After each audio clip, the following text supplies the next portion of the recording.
Pace car will make that just casual right turn onto pit road. And now in front of the grandstands here at the Glen, the mission 200 is underway.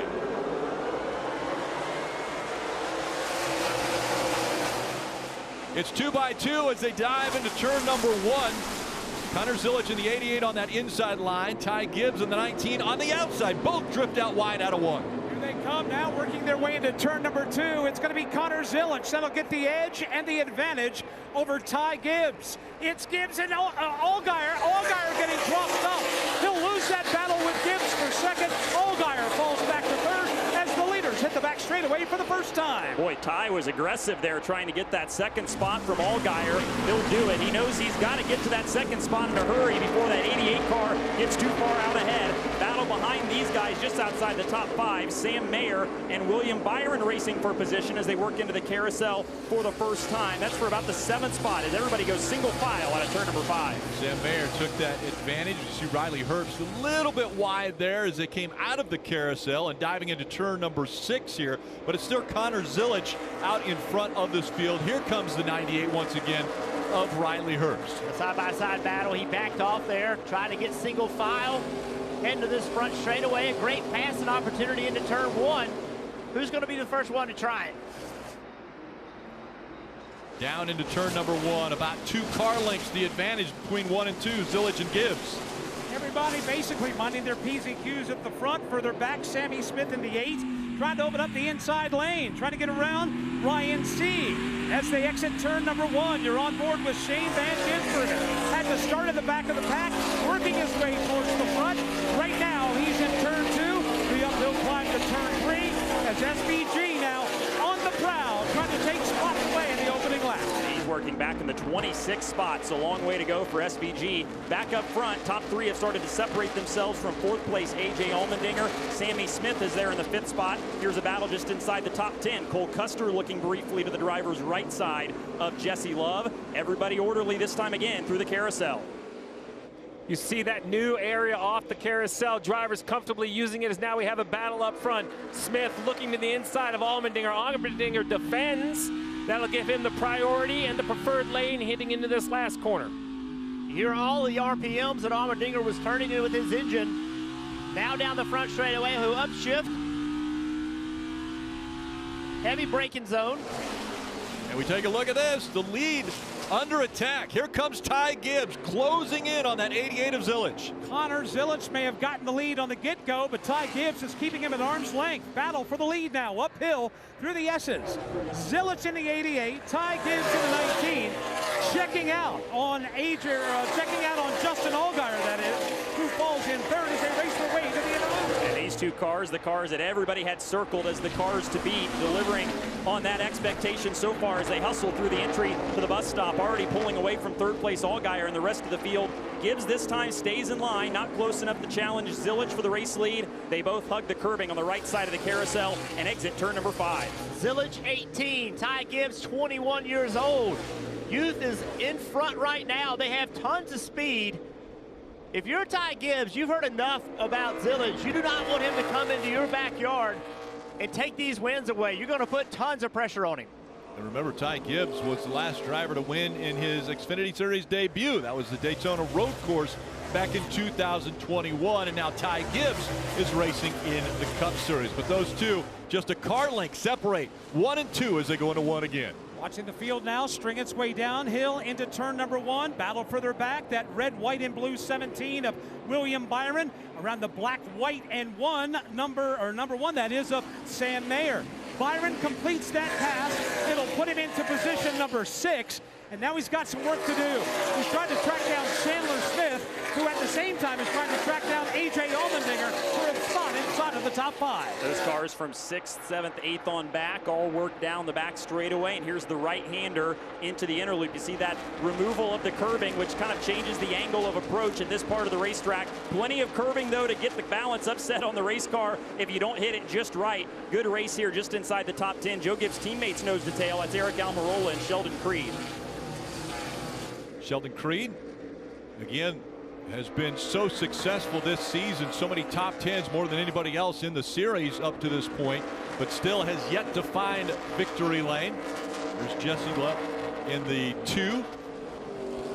As Jesse trying to hold off Cole Custer, who's just behind him. Austin Hill in front of him as those two continue to fight for position down the front stretch in front of the grandstand once again.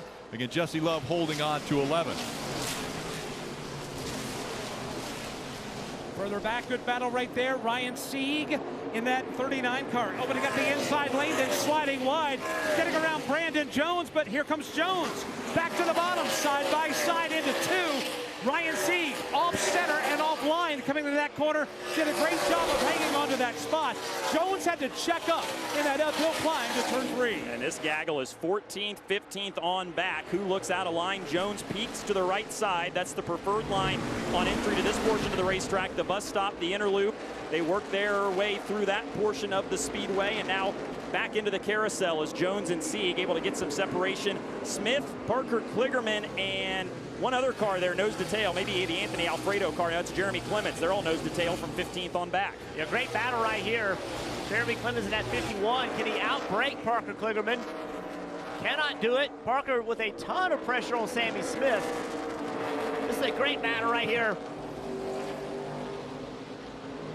And you mentioned Sammy Smith, a lot of pressure on him anyway, just because he is only 44 points in front of Ryan Sieg as far as that last spot in the playoffs. But Sammy Smith with Brandon Jones just in front of him and Parker Kligerman behind him. Now you see Jeremy Clements making the pass to the inside, trying to take that preferred line through turn number 1. They stay side by side as they come to you, Bagman. Parker Kligerman way wide in the 48. Jeremy Clements, the pride and joy of Spartanburg, South Carolina, just trying to take some thunder away from PK. Started that at the entrance to 1. Has to fall in line, back away with Parker Retzloff in the 31, right behind the both of them. Those two racing for the 17th position as they work down the back straightaway. Good battle here as Sammy Smith in the 8 starts to escape this duo. Kligerman leading Clements through the bus stop, and here's turn number 5, the long, slow 180-degree right-hand turn that sends you back towards the front straightaway. Kligerman starting to leg it out as Connor Zilic legs it out on the rest of the field. 20 laps is the distance of stage 1, and 6 now are complete from the village of Watkins Glen, a beautiful little picturesque city that has hosted some great racing for over 75 years.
behind them, Allgaier, Allmendinger, and Chandler Smith. And we're hearing on the radio the 8 might have some issues, Marty. What's going on?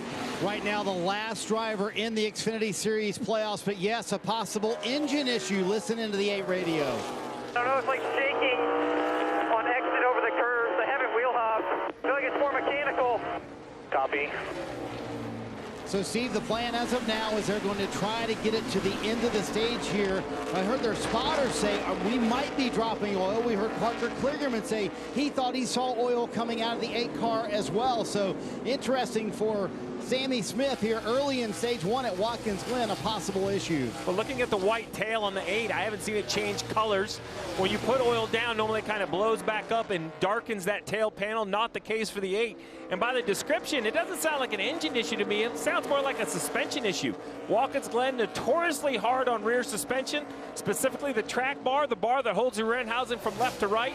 The curbs and just everything that happens makes it very tough, but 10 laps to go in this stage, then he can bring it to his crew. Hopefully it holds together for 10 more, Rick. And Bagman, it always seems to be the case when 2 people are fighting for a position. As far as the playoffs, they're racing near each other. Ryan Sieg right in front of Sammy Smith as they get ready to come to the Essence. They have a battle going on. Of course, we're watching the battle with the 1 of Sam Mayer, the 81 of Chandler Smith.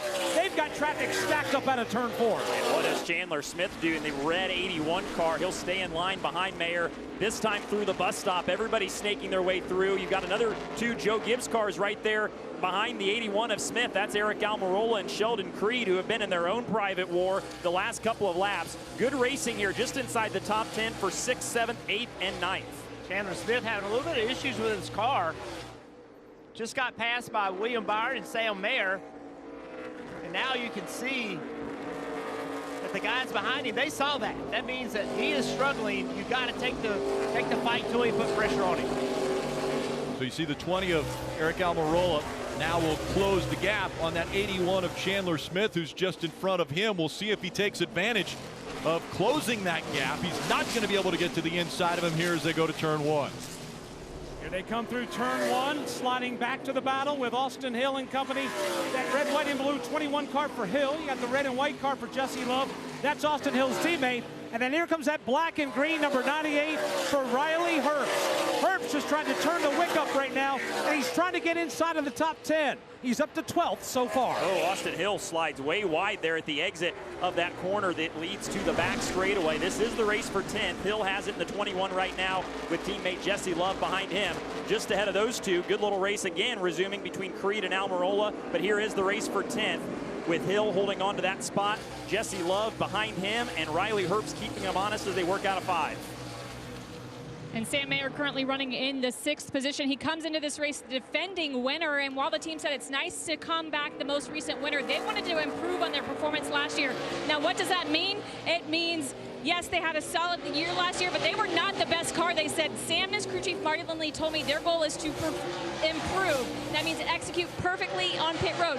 No mistakes, no slow stops, lead laps if they can. Right now, Marty, though, the team telling him he's losing the most time in the S's. Meanwhile, Ryan Sieg holding his own here at the road course, sitting in 15th right now and in front of Sammy Smith and also Parker Kligerman as well, who's kind of battling here in the championship standings. Steve, I talked to Matt Noyce, his crew chief, this morning, and he said, listen, we were able to do the tire test here, and while you're not working for yourself at a tire test, Steve, you're really working for Goodyear. He said we learned so much, and it gave Ryan so much confidence. So that begs the question, what can you learn as a crew chief when you're doing a tire test for Goodyear? Well, while you aren't creating the test plan, you're running through the different tires that Goodyear brings, you do have full data on the car. So Ryan Sieg could go out and run, and I actually think, Jeff, at times the tire test is better because Goodyear forces you to run like 10 or 15 laps in a row, where drivers sometimes get frustrated.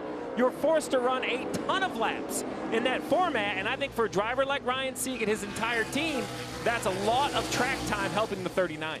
Yeah, that's exactly right. And it's valuable. It's so valuable because you have such little practice today, and you gotta find the limit. Well, Sheldon Creed, watch this. This was through the bus stop about a lap ago. Back of the car, way around on it.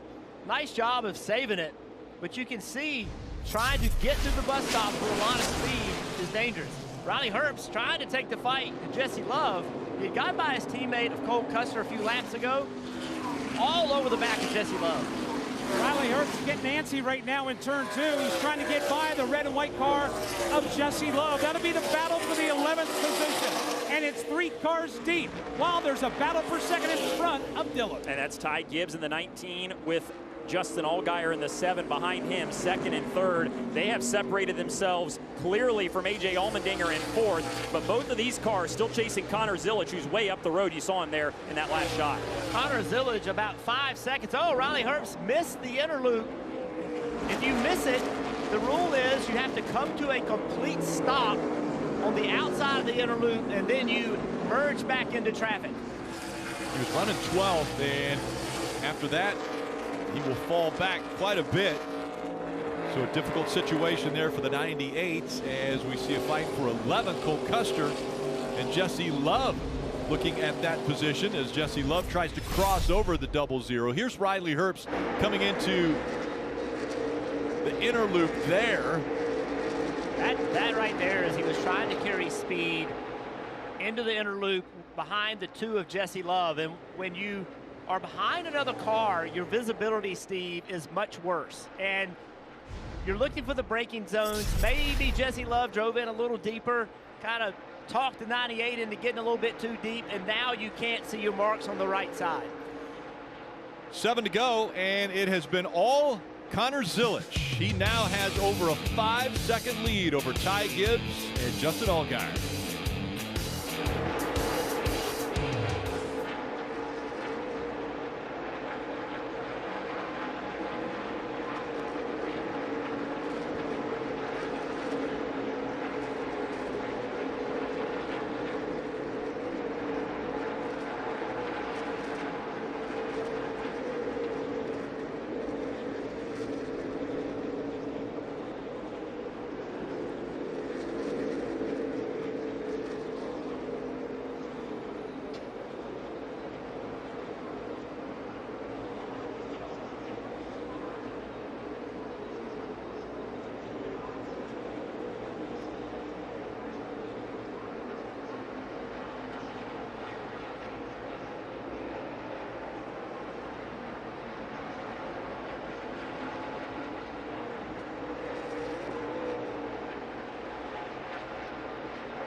Less than a week away, Friday, the NASCAR Xfinity Series comes to the CW. All begins in Bristol when Hall of Famer Dale Earnhardt Jr. is going to join the field against the series' top drivers in the regular season finale.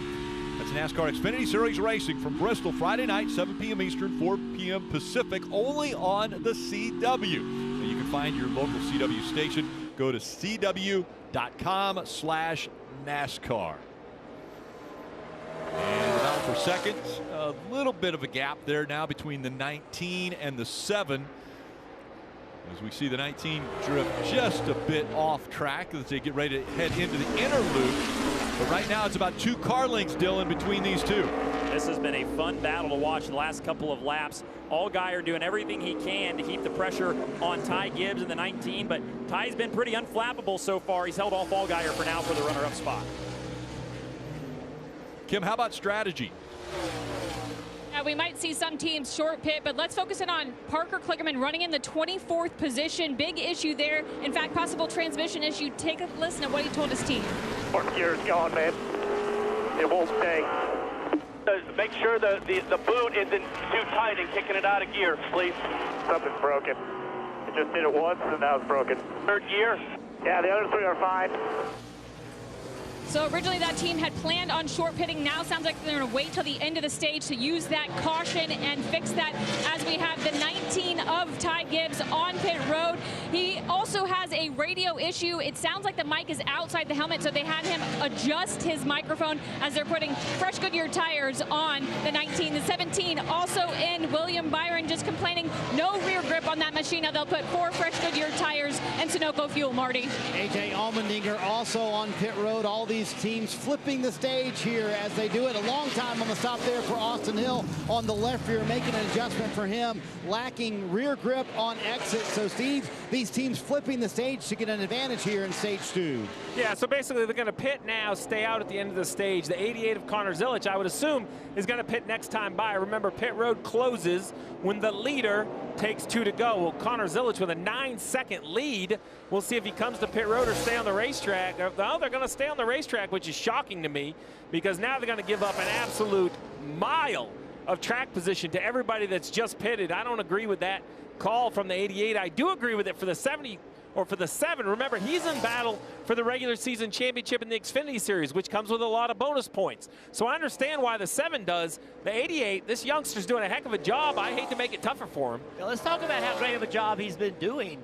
He has a bigger lead before these pit stops started than we have any records of, right, at this point in the race. I mean, think about that. And so now, when this caution comes out for the stage in, you're going to line him up behind everyone that just pitted. Now, look, for him, it may be great experience. It may be an opportunity to build and learn how to get through traffic, but I hate to give up track position with a car that fast. And if there's any chance this 88 could lap the 97 who's in front of him, that would be huge. You see right here, the 19's leaving, the 97 coming into his pit stall, so he had to give up a little bit of time, which the 19 has every right to do that. It's the 97's responsibility to get into line, but what that did is that's put the 97 out right now just in front of the leader, Connor Zilic. Now, we think that SVG has enough pace with the WeatherTech onboard camera, but if Zilic could somehow find a way by the 97 and lap him, this would be a huge opportunity for the 88. The fact that SVG was able to pit, having to start in the back,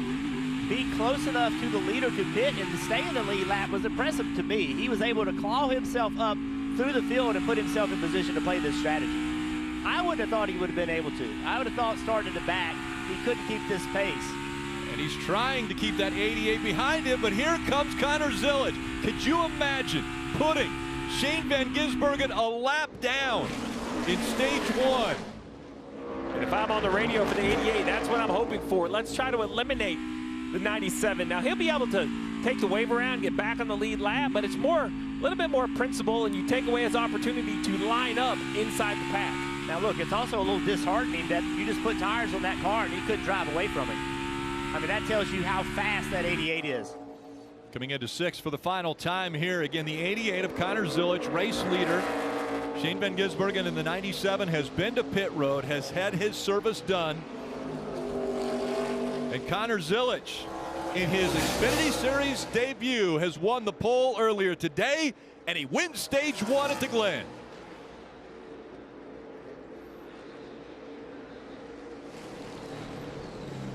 "11 seconds later, Justin Allgaier is going to cross the start-finish line. And another 10 seconds back is Eric Almirola. That's just how impressive Connor Zilic was in his first stage in the Xfinity Series. Chandler Smith, Sheldon Creed, A little bit of debris on the front of the 81. Actually seeing the steam shooting out. Yeah, a lot of debris on the 81. That's causing it to overheat. He needs to get behind his teammate of that 20 car. There he goes. There it goes. So a pretty nice afternoon here in the Glen, but it has been nothing but Connor Zilich up front and dominating in his first Xfinity Series start. Allgaier, Almirola, Chandler Smith, and Creed top 5.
NBC Sports coverage of NASCAR on USA is brought to you by Toyota.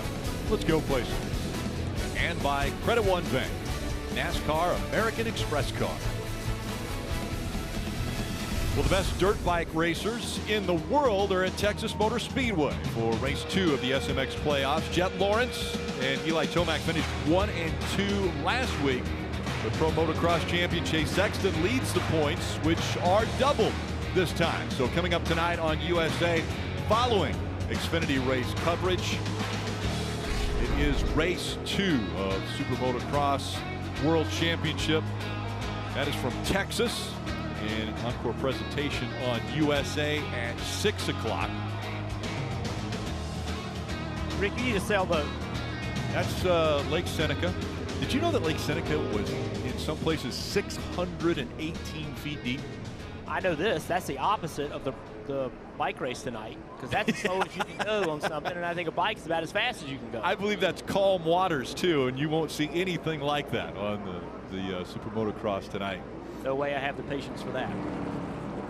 So I'm impressed with Connor Zilich. Now, was there a strategy error not bringing him to pit road, Steve? Well, you know, the ones that pitted under green are going to be very, very close on fuel, but I think this is going to be a challenge for the 88 because he's going to start way back in traffic, I believe. Kim.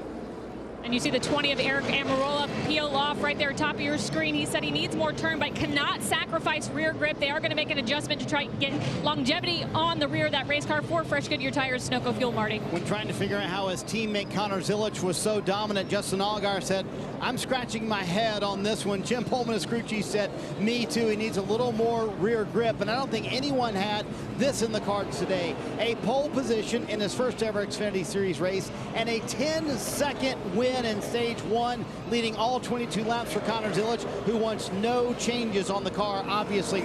Meanwhile, their teammate Sammy Smith sitting here on pit road trying to figure out what's going on with their car mechanically. He said towards the end of that run, the right rear is hopping so bad I can barely drive it off the corner. So Philip Bell is trying to guide the team through exactly what repairs they can make here. Mike Bumgarner, the head of competition in Junior Motorsports, also looking in as well as they try to get Sammy Smith's car fixed up.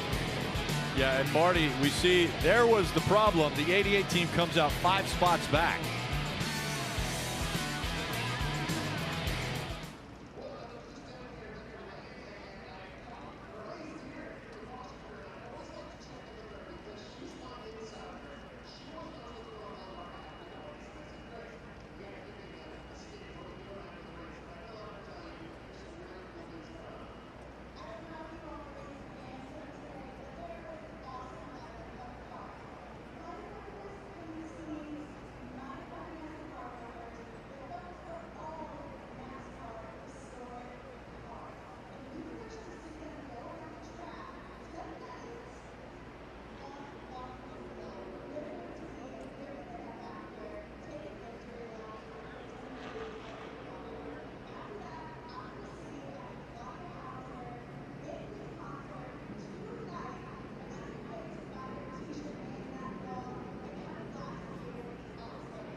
Make sure to download the official app of NASCAR, and you can follow the action with free live scoring. There's also in-car cameras and radio broadcasts. All you have to do is upgrade to premium for full access to driver audio channels. Just search NASCAR in your app store to download and start a free trial.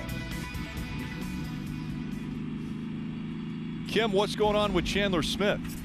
Well, you guys documented the debris he had on his grill. He was able to get it off on the racetrack, but at that point he had pushed so much water and the water temperature was so high, they brought him down pit road. Before pit road opened, you see them lifting the hood. They added water to the 81 before servicing the actual car. Seems like everything is back on track right now, Marty, because now what they're talking about, his biggest weaknesses on the track, breaking into turn 1, as well as he needs help through the bus stop. So everything looks good besides track position for Chandler Smith. Yeah, things are not on track for Sammy Smith. It winds up being a broken right rear shock and also a broken right rear shock mount. I just checked in with Mike Bumgarner, who leads all competition at Junior Motorsports. He said, Steve, they can mount and bolt on a new shock mount. And Philip Bell, his crew chief, said it's worth going down at least a lap to get it repaired right here, because he did ask Sammy Smith, could you live without a right rear shock for the rest of the race? He said, there's no way I can drive it for the rest of the race the way it was in stage 1.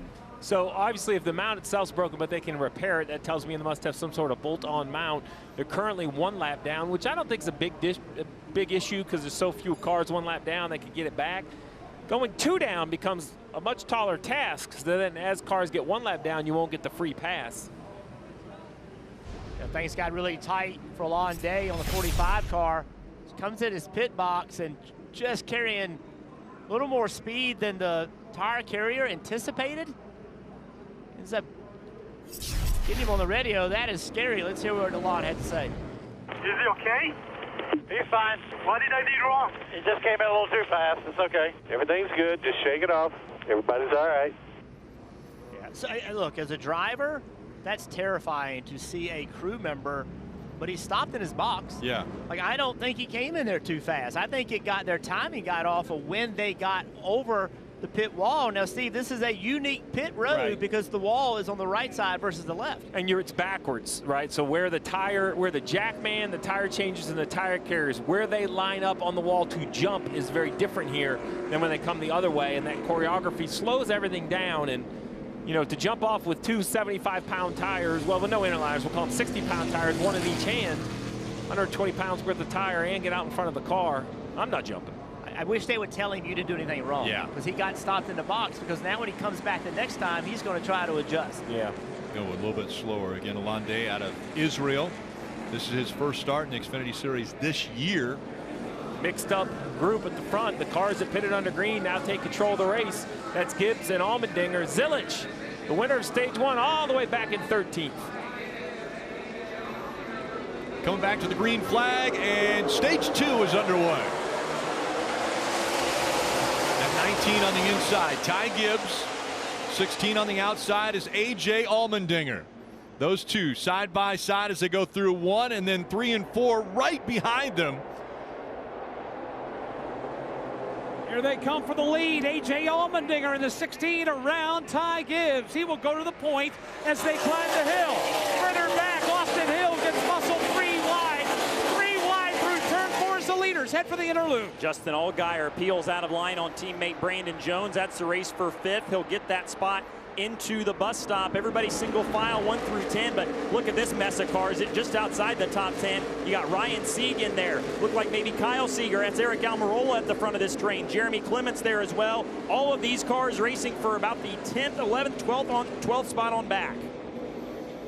Jesse Love a little bit out of line in the 2, but a good battle right now. A.J. Allmendinger trying to hold off that 19 of Ty Gibbs as we look back from the Celsius onboard. Gibbs going to try to lift a little early, turn before Allmendinger to get forward momentum on corner exit. Kind of breaks even with him. He would have to be big outbreak here to try to make this pass into 1. Looks to the inside. Ty Gibbs trying to take that top spot away. Can't do it, but here comes the 17. William Byron's going to try to take 3rd away from Sam Mayer. William Byron rooting and gouging his way to the inside. He will take that spot away from Sam Mayer in the 1. Put William Byron into position number 3. You've got Byron in the 17, Mayer in the 1. The ongoing battle for 3rd, 4th, and 5th with the 7th of Allgaier in the mix. Byron looked like he maybe got a little out of shape at the top of the S's, and Mayer had a look, but as they approach the right-hander, the entry to the bus stop, they'll stay single file for now. This is the race for 3rd. The 17 of Byron has it. Mayer in the 1 wants it. The top 2 just in front of them. A.J. Allmendinger trying to fend off a charge from Ty Gibbs. Ty Gibbs had a really good run off the carousel, right to the rear bumper of A.J. Allmendinger. It's very difficult to outbreak A.J. Such a good road racer. Ty Gibbs on the left side. Allmendinger's going to try to check him up here just a little bit, out-accelerate him on corner exit, and as long as he can do that, Ty Gibbs cannot get alongside him. Ty Gibbs has got a mirror full of William Byron right now. He is right behind him. Now Gibbs gets out of line, looks to the inside, and while he does that, Byron's going to make the charge on the outside as they enter turn 1. Battle for the number 2 spot is on. Ty Gibbs in the 19 has it. William Byron in the 17 trying to take it away. Looking back on that battle, now here it comes up the hill. Front 5 basically are starting to pull away from the rest of the field, led by A.J. Allmendinger in the 16. Great battle for the lead here at Watkins Glen. Byron, it looked like, had a little bit of a run on Gibbs at the top of the hill, but not going to be able to do anything with that run. They'll follow Allmendinger, the race leader, through the right double left and then right complex here. That is the bus stop. Here's the entry to the carousel. Gibbs has been a little bit better than Allmendinger on entry to the carousel. Closes on him through the center, but A.J. strong enough out of 5 to hold on to the lead. Now that's the key. As long as A.J. can leave the corner better than Gibbs, there's no way Gibbs can make a pass. A.J. Allmendinger, he's the guy, Steve, that's not going to make many mistakes, but Ty Gibbs putting tons of pressure on him. No, but you can tell by the way the front 4 or 5 are stacked up that Allmendinger is slower. If he was faster, he'd be driving off the front bumper. Here they are, nose to tail into turn 1. Gibbs knows that he's being held up, and Byron behind Gibbs knows that this is his opportunity.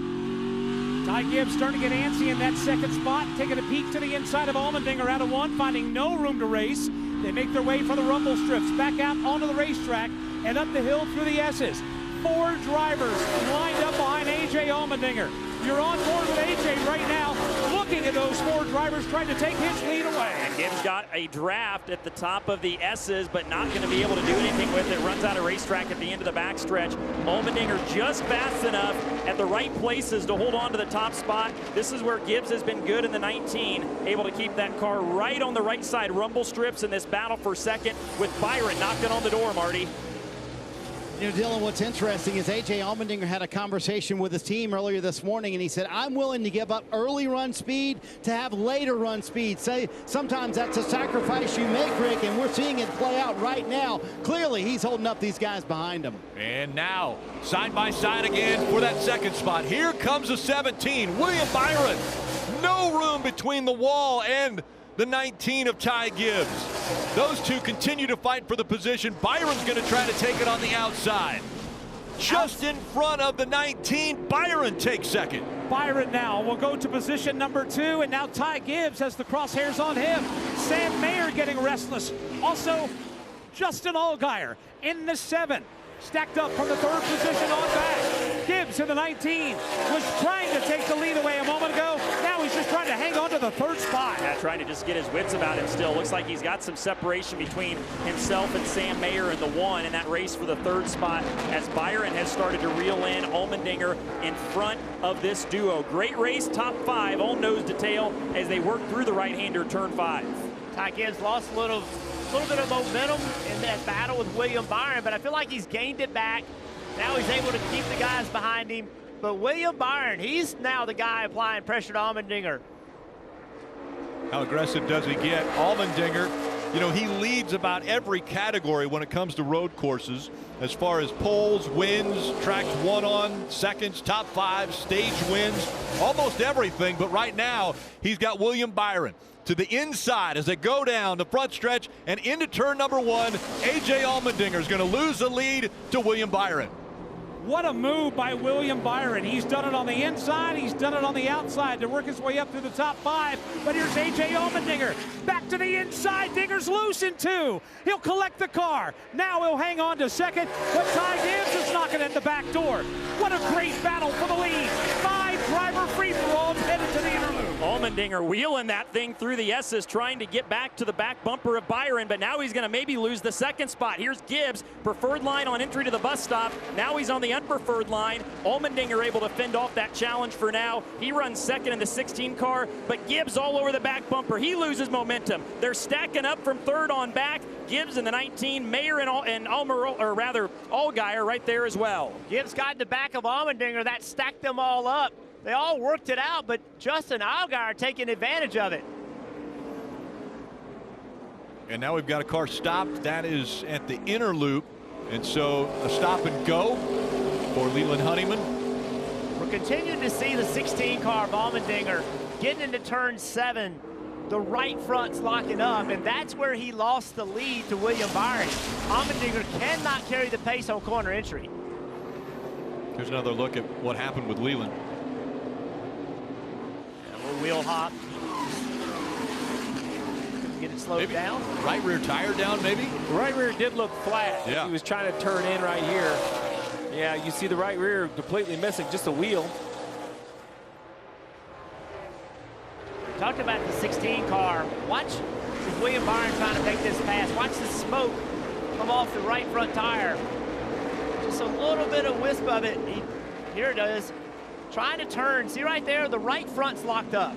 And now the car's not turning the way it needs to, and that allows William Byron to make this pass. Not to mention early in the braking like that, that's where you need to knock the speed out of the car. Now Allmendinger under attack from Ty Gibbs, a crossover. This is into that 6 you mentioned. Gibbs' patience has run out. Contact to the rear bumper. The 16 sends a 16 wide. And the 7 is loving his seat. He's going to get tried. Here he is by Sam Mayer. Right behind him, SVG says, man, I want to play. Let me into this battle. He was loving the seat right up until Sam Mayer moved to his outside and tried to take that spot away. Things heating up front here at the Glen. Now up front, it's William Byron.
Join NASCAR's free rewards program, and you can start earning points that turn into member-only rewards. You can earn every time you check in for a race. Visit NASCAR.com/fan-rewards. A lot of fans here on the back stretch. You're watching the Mission 200 at the Glen. AJ Allmendinger, frustration behind the wheel of 16. I don't think you're supposed to take your hands off the wheel ever in a race car. It's okay. Is it? Yeah, he's just expressing himself. I'm sure this will be interesting. Tanner road course car. Alex, any ideas, man? Keep working on it for you. Stay here with us. Stay with us, bud. All right, I got to have a little energy back on the radio. My man Alex Jans is too calm for me. AJ expressing frustration about how their road course cars drive as he's under attack from Sam Mayer. And normally I like to pick on the drivers when they get frustrated.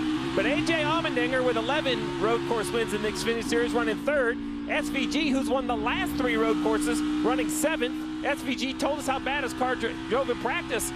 I hate to say it, Jeff, side with the driver on this one. I just don't think college road course cars are as good as we have seen at other races, and that happens at times, that when you have such talented drivers, it's hard to kind of improve. You're not sure what you need to do because you're winning, but here they both are, and they look very kind of benign versus the rest of the field.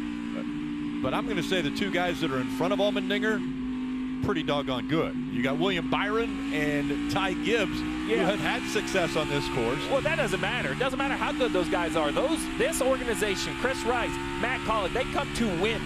And if they can't give their driver what he needs to make passes like Connor Zilic just did right there around the right side of the 7, they're not going to take it personal. They're going to go to work. That's what racers do. But I do hear what AJ's frustration. Riding along on the WeatherTech onboard with Shane Van Gisbergen as he tries to get by the 7 of Allgaier down the front stretch once again. And now only 5 laps to go in stage 2. Here comes the pass as he makes the inside move on Allgaier. Side by side for 6th, downhill into turn 2. That's Allgaier on the 7, Van Gisbergen in the 97.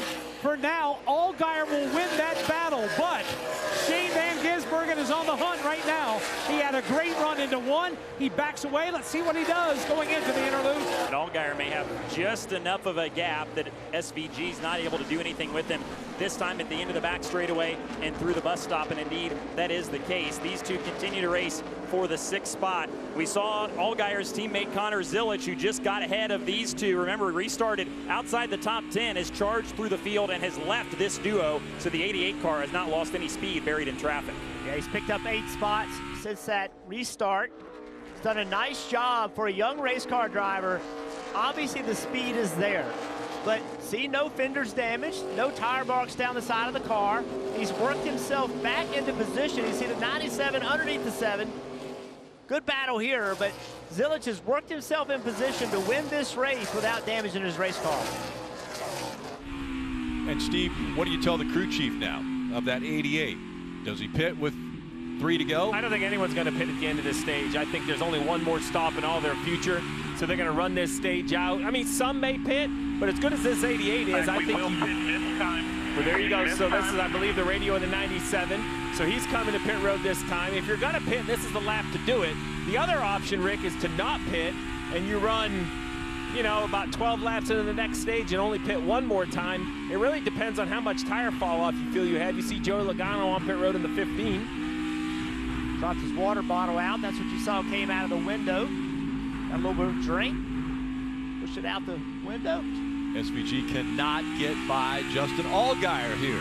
We saw Zilic was able to get by and pass these 2. He's moved all the way up to 5th now as he sets his sights on Mayer. So pit road entry should be busy this time with 3 to go, other than for Byron, who will close pit road the next time around. So there's Byron, stays on the racetrack.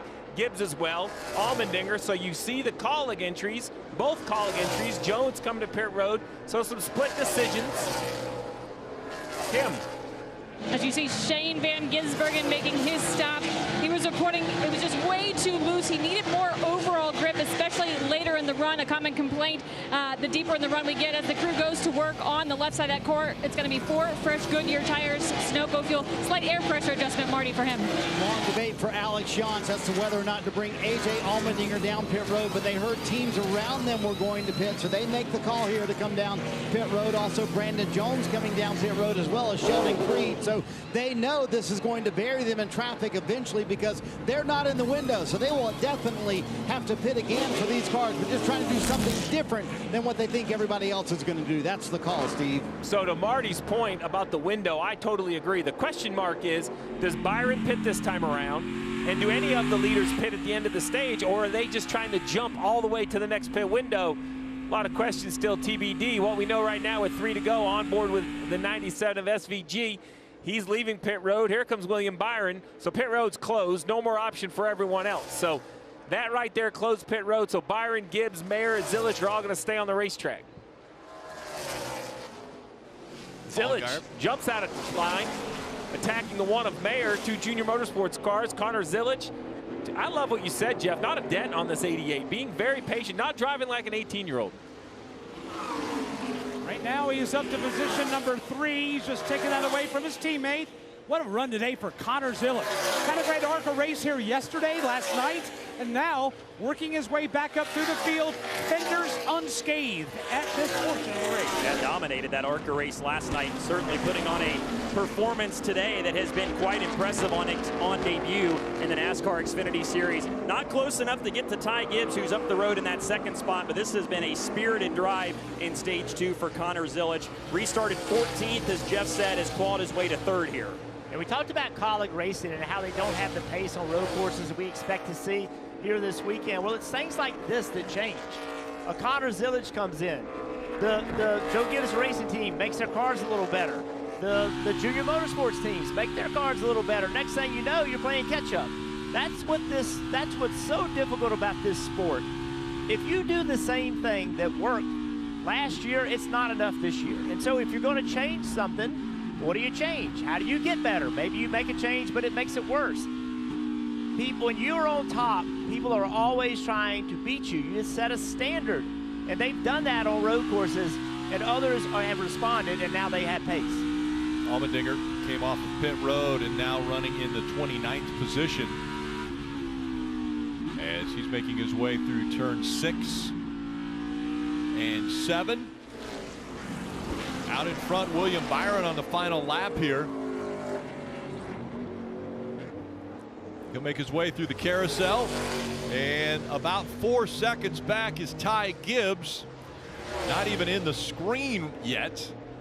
And so William Byron has done a fabulous job of not only making the passes he needed to make, but stretching it out to where he'll have a convincing win here in stage 2. And across the stripe, William Byron is going to win stage 2 here at the Glen.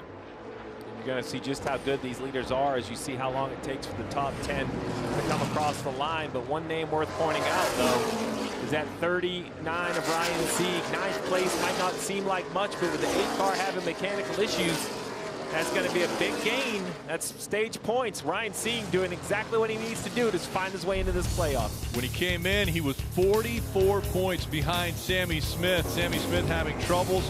He's going to finish 36th in this stage, but it's William Byron who wins stage 2.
NBC Sports coverage of NASCAR on USA is brought to you by Progressive. Save when you bundle motorcycle, RV, and boat insurance. Visit progressive.com. And by Toyota. Let's go places. All right, race 2 of the SMX playoffs. It's taking place at Texas Motor Speedway this evening, and You got Jet Lawrence, Eli Tomac, and Chase Sexton. All right, Steve, who are we taking out of those three? I'm taking the 21-year-old Jet Lawrence out of Australia. Just so much firepower, so much pace. He rides with a little reckless abandon, but it's hard to beat raw speed. That's what he has. Yeah, but in that kind of racing, one mistake and you're down, your night's over. Double points, again, coming up tonight on USA following Xfinity race coverage. Kim, what's going on with the 20? We haven't seen a lot out of Eric Almirola today. Yeah, during that last run, he said he lost third gear, he lost fourth gear. He felt like it broke in the carousel. You see the crew member in it, but he's not the only driver that's complained about issues with the transmission. The 48 of Parker Kligerman said he lost fourth gear. We're hearing William Byron saying he's popping in and out of gear at certain parts of the racetrack. So is this typical, Steve? Are you concerned about any of these race cars? Well, there's always concern. This is mechanically one of the toughest tracks we run anymore. You would think it's pretty simple, but the curbing is so rough. To be fast here, you have to really put the car in positions it was not designed to run in. And, you know, between track bars, rear suspension, we see the shock mount on the 8, and now the transmission in the 20.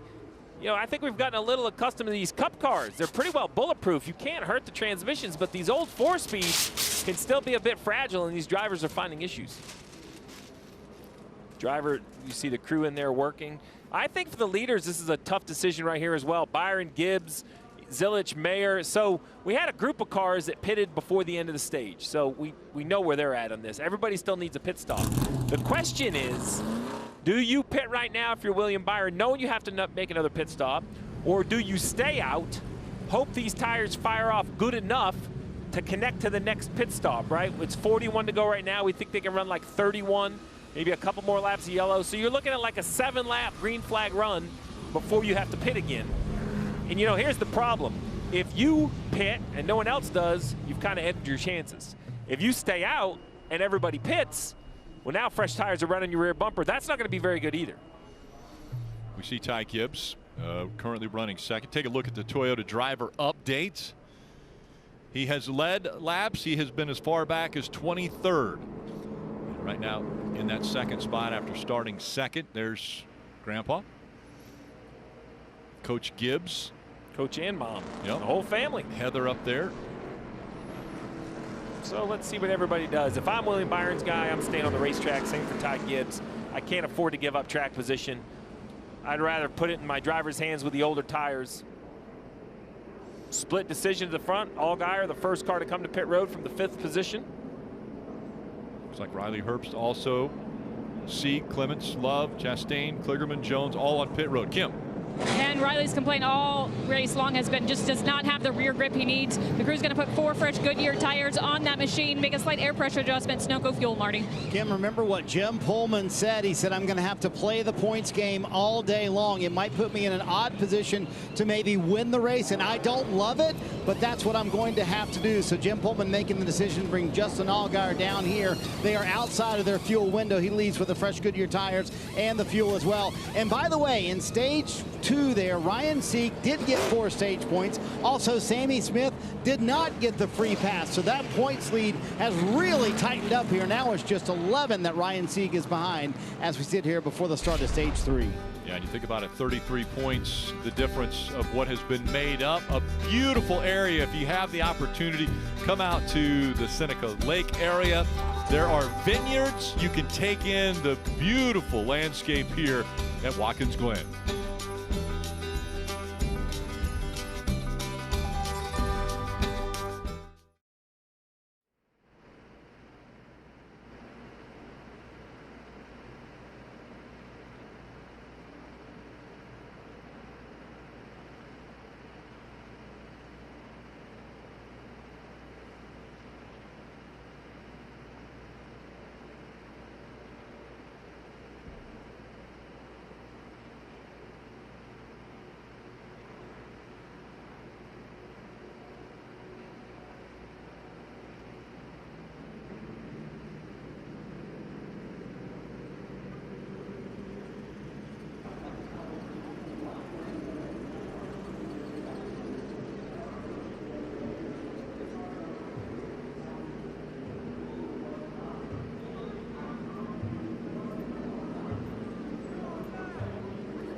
Boy, a big development for A.J. Allmendinger, who's been top 10 all day long. He had flipped this stage, and now they have a flat left front. He had to come down pit road. He said he knew something was broken in the left front. Turns out to be a flat left front. They put a scuffed left front tire on, Kim.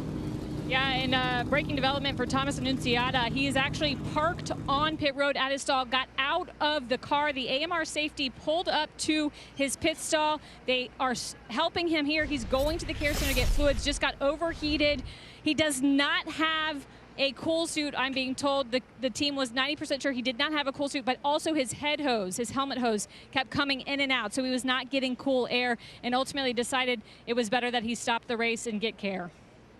Yeah, Thomas, you know, he runs in Trans Am, and those cars are historically very hot. So, you know, surprising to see him in this situation. And, you know, you don't know what's happened. He said the helmet hose is coming off, maybe some sort of exposure to something. But we know he's tough enough to do this because the Trans Am car is exceptionally hot. And Thomas has wins in Spec Miata as well. Well, Friday, again, the NASCAR Xfinity Series is heading to the CW. Again, Bristol is where it happens. Hall of Famer Dale Earnhardt Jr. is going to join the field. And he has been spectacular at that racetrack against this field. Again, that's Friday, 7 p.m. Eastern, 4 p.m. Pacific, only on the CW. You go to thecw.com/NASCAR to find your local CW station. Past the halfway point of this race, there are 39 laps remaining. And scored out front currently, William Byron. Take a look at the points that were earned today, and Ryan Sieg's name, when you see it, very important for him as he's closing in now on Sammy Smith. Even though only 4 points gained with the problems that Sammy Smith is having, running back in 35th right now, that gap has closed all the way down to 25 points that separate those two with still one race remaining. So at the end of these races, it's obvious that those are the restarts that make the difference. That gives you the chance to win the race. But this is one of those moments during the race. We have the front group of cars that still are, they're short on fuel. They have to make it to a pit stop, but they're on older tires. SVG and Sheldon Creed, 9th and 10th. Those two cars have the freshest tires. They came right before the end of the stage, right there, the 18 and the 97. This is their moment. They got to go. If they're going to make up time on the older tires before the pit stop, they're going to have to do it. I expect green flag pit stops to be probably 7, 8, 9 laps from now, depending on what your fuel window is. This is going to be exciting on board the 97. Got a good view from the WeatherTech on board as they come back to get the final stage underway from the Glen.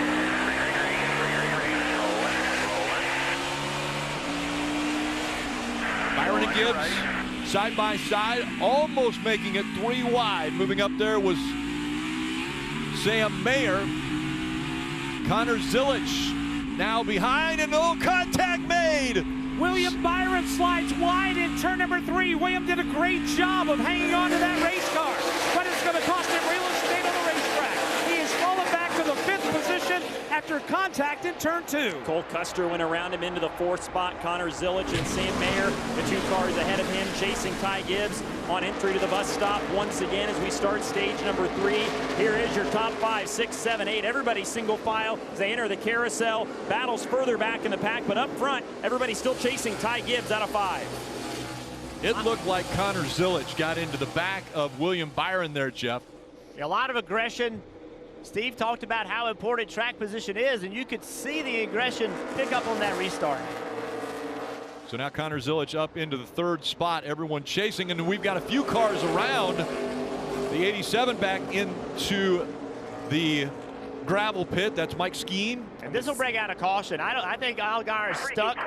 I don't believe there's any way he can get out. Yes, Allgaier is stuck in the gravel pit there in turn 6. And without being able to move, NASCAR is going to have to throw the caution on this. They're coming up the back straightaway now. They're just waiting to see if he can get out, but he's not going to get out. They'll have to throw the caution here in a few seconds. Good battle raging on. There's the caution. Out freaking time. So take another look at what happened here. Top of the screen, you see the 7 backwards and the 87 chasing them off. I can't tell if there's contact or what exactly happened. Mike Skeen in the 87. See what he's able to do. He's able to keep his car rolling. That's the only way you stay out of getting stuck, and you got to chase this grass, get over there. But Allgaier in there sideways, he's done. You'll have to pull him out. Here it is, a battle for position. It's hard to know what happened before that, but clearly side by side on corner entry, both heavy braking.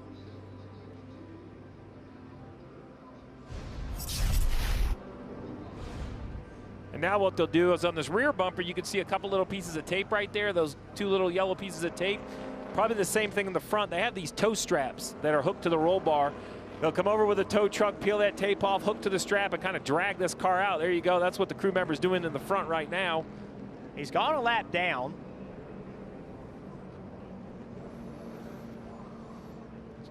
So this could tighten things up as far as the regular season championship. And also the battle to make the playoffs. Sammy Smith racing for it. He gets back to the lead lap here.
We see Sammy Smith going by the pace car. He gets a lap back because of this caution where the 7 was stuck in the gravel pit coming off turn 6.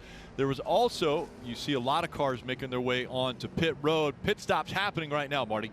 This ought to be interesting. So you see Sheldon Creed, also Austin Hill coming down pit road, both of them in the top 10, or Creed just outside the top 10, I should say. Going to be 4 fresh Goodyear tires for the 21 of Austin Hill. Fuel only for the 18 of Sheldon Creed. AJ Allmendinger also taking on their last set of Goodyear tires as well. So this is outside the window to be able to make it to the end of the race. However, you get a lot of caution. Who knows? Might be able to make it to the end of the race here at Watkins Glen. AJ Allmendinger really didn't have much of an option, right? He had to pit with that flat left front tire into the last yellow. So, you know, you can't give up something you don't have, and he didn't have track position, so why not come and take a little bit more Sunoco fuel? Another very strange thing happened at the front of the pack. The caution comes out. Ty Gibbs, Salmare, Connor Zillage, caution's out. For some reason, they do not go through the inner loop. they decide to go straight, that is against the rules. You have to make that inner loop. If you don't, you have to stop to serve a penalty. All three of those guys, Steve, under caution, went through the loop. Yeah, so that should be tail end of the field, because when you miss or shortcut the course, it's against the rules. It doesn't matter if it's under yellow or under green. NASCAR is now saying that all three of those cars, Gibbs, Mayer, and Zilich, will all start at the rear. Let's listen to the driver of the one. Oh, I didn't realize under caution it was the same thing. Caution was out. The field is frozen. It doesn't matter. We should get a penalty for that.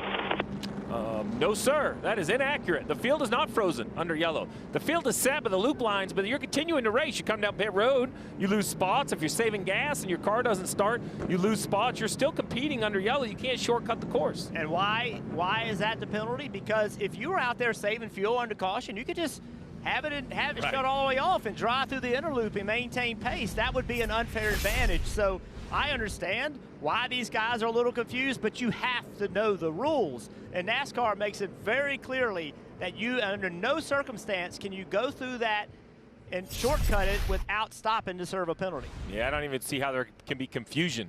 Maybe Connor Zilich, I'll give him. Possibly. It's his first race, but the two in front of him, they should know better. He thought the two in front of him knew what they were doing.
Tomorrow, it is the IndyCar finale from Nashville. Who will win the Astor Cup, be the series champion? Coverage on NBC and Peacock at 3 p.m. Eastern. Right now, it's Alex Palou's to lose. The pole today was won by Kirkwood at 201.5 miles per hour average at Nashville. That is flying. Again, Will Power 33 points back in that battle for the championship.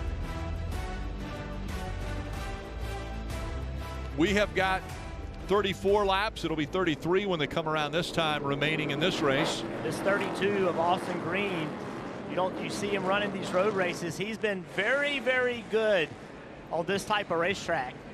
He can mix it up with these guys. Xfinity Series champion David Green, his father. As we get ready for the green flag, it'll be 33 laps of racing remaining. Custer on the inside and William Byron on the outside. Custer in the 00, William Byron in the 17. Up through the gearbox they go.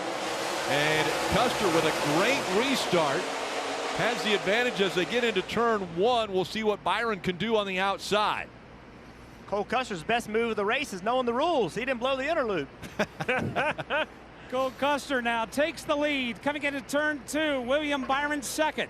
You got SVG in the 97 white and black car in third, and they are stacked up from fourth on back. Riley Herbst in that black and green number 98 as the leaders head for the backstretch. And Herbst just disposed of Chandler Smith as they worked up to the top of the S's in that race for the 4th spot. That battle calms down. Meanwhile, SVG right on the back bumper of William Byron ahead of him for the 2nd spot as they exit the bus stop and work through the right-hander of the carousel. Cole Custer still out front, but a good battle raging for that runner-up spot as they exit 5. Car sideways off the racetrack. Cole Custer with much older tires. I'm sorry, William Byron with much older tires than Custer. That's a good pace right here, Steve. Both of these cars in front of SVG have the older tires, about 10 or 12 laps each. All of these cars still need a pit stop. They're going to probably go till they get inside their fuel window, maybe 2 more laps. I love riding on board with this 97. So good in the braking zones. Right now he is applying pressure to William Byron for second. That's that 17 car directly ahead of Shane Van Gisbergen. Shane is third in line of 5 drivers that have broken away in this ongoing battle for the lead. You can hear the patience on the throttle through the S's as he tries to size up these top 2 in front of him. Custer and Byron, older tires. Shane Van Gisbergen doing everything he can just to keep them in the crosshairs as he runs in that 3rd spot in the 97. Riley Herbst has joined this battle in the black 98, as has Chandler Smith in the 81 at the back of this 5-car pack. I bet Chandler Smith back there, remember, his car was overheating. They came down pit road, had to put water in it. We kind of thought his day was over, but here he is battling for 5th place. And a great battle, nose to tail, the top 3, the top 4, as we see the 00 just get a little bit off, and that allows that 17 of William Byron to look to the inside, and Byron's going to take the lead away as he goes through 1. William Byron opens up the inside line, coming down the hill into 1. He's trying to pull away now once he's gotten the lead. Cole Custer in the 00 right behind him. Shane Van Gisbergen in the 97. Riley Herbst in the 98, and then Chandler Smith in that red 81. Now that Byron has gotten the lead back, he's starting to pull away from the rest of the field. And how long does Shane Van Gisbergen wait before he gets aggressive and tries to get by the 00 of Cole Custer for that 2nd spot as Byron starts to scamper away. SVG quicker through the bus stop, but a good exit for Custer in the 00 in this battle for the 2nd spot. Herbst and Smith there at the back of this 5-car line, but Byron leads them all out of turn number 5 and begins to pull away. Cole Custer just got passed for the lead by William Byron. Watch his hands inside the race car. Look how loose he gets on corner entry. Goes to turn the car, and around it goes. And that was a big save right there. That's how the 17 got the lead. And with that, it's Byron up front, Custer running second, Van Gisbergen. We have seen over and over, even with 30 laps to go, there's plenty of time. He tries to make the pass now as they enter turn number 1, and a great job of moving that 00 out of the way, and Van Gisbergen up to second. I love what Riley Herbst was doing there, trying to follow him through. Sorry, Bagley, that 98 was attacking. I was going to say, Cole Custer's just trying to hang on to what he's got in that 00. He, too, has a lot of company at the back door. Riley Herbst, Chandler Smith, now Parker Kligerman. They're all getting antsy right there from third on back. These are Stewart Haas Racing teammates in 3rd and 4th. The 00 of Custer, the 98 of Riley Herbst, trying to battle for position with Chandler Smith behind them in the 5th spot. Parker Kligerman has done a nice job to rebound as well with those transmission issues. He runs there in the 6th spot, so good recovery for the 48 car as he's caught this 5-car pack at the front of the field. And now let's see how long it takes Shane Van Gisbergen to catch up to the back bumper of William Byron, and can he do it? The other thing is, Steve, how many more laps will they go before they come to pit road? Because now it's coming up on 29 to go in this race. I would pit as soon as I'm in my window. There you go. William Byron does that inside the window. Pit right now, fresh tires, because then you could come out and clear track and run some amazing lap times and try to stretch the gap. Kim. And William Byron hasn't been on pit road since lap 17. He said no real complaints. My balance feels good. Just the steering feels a little bit stiff on that last set of tires. So he'll get 4 fresh Goodyear tires and Sunoco fuel last stop of the day for William Byron.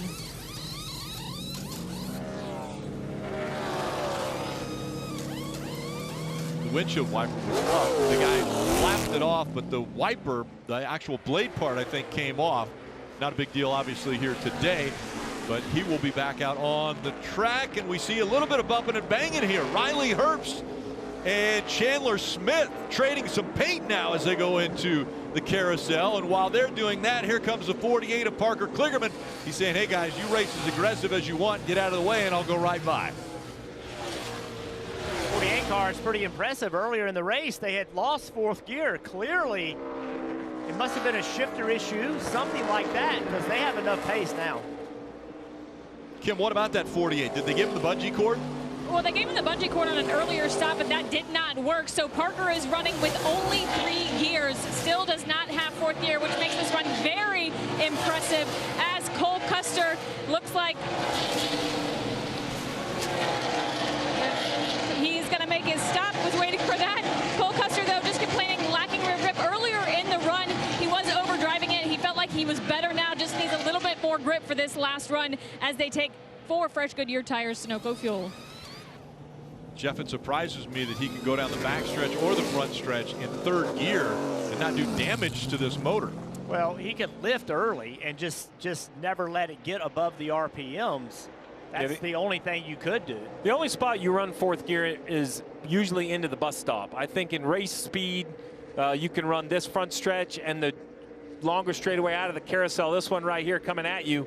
You can run this in 3rd gear. You might have to lift a little early on this straightaway, but into the bus stop, it would definitely be a disadvantage. It just surprises me that he can make it work on that restart because he would be so slow down the back straightaway.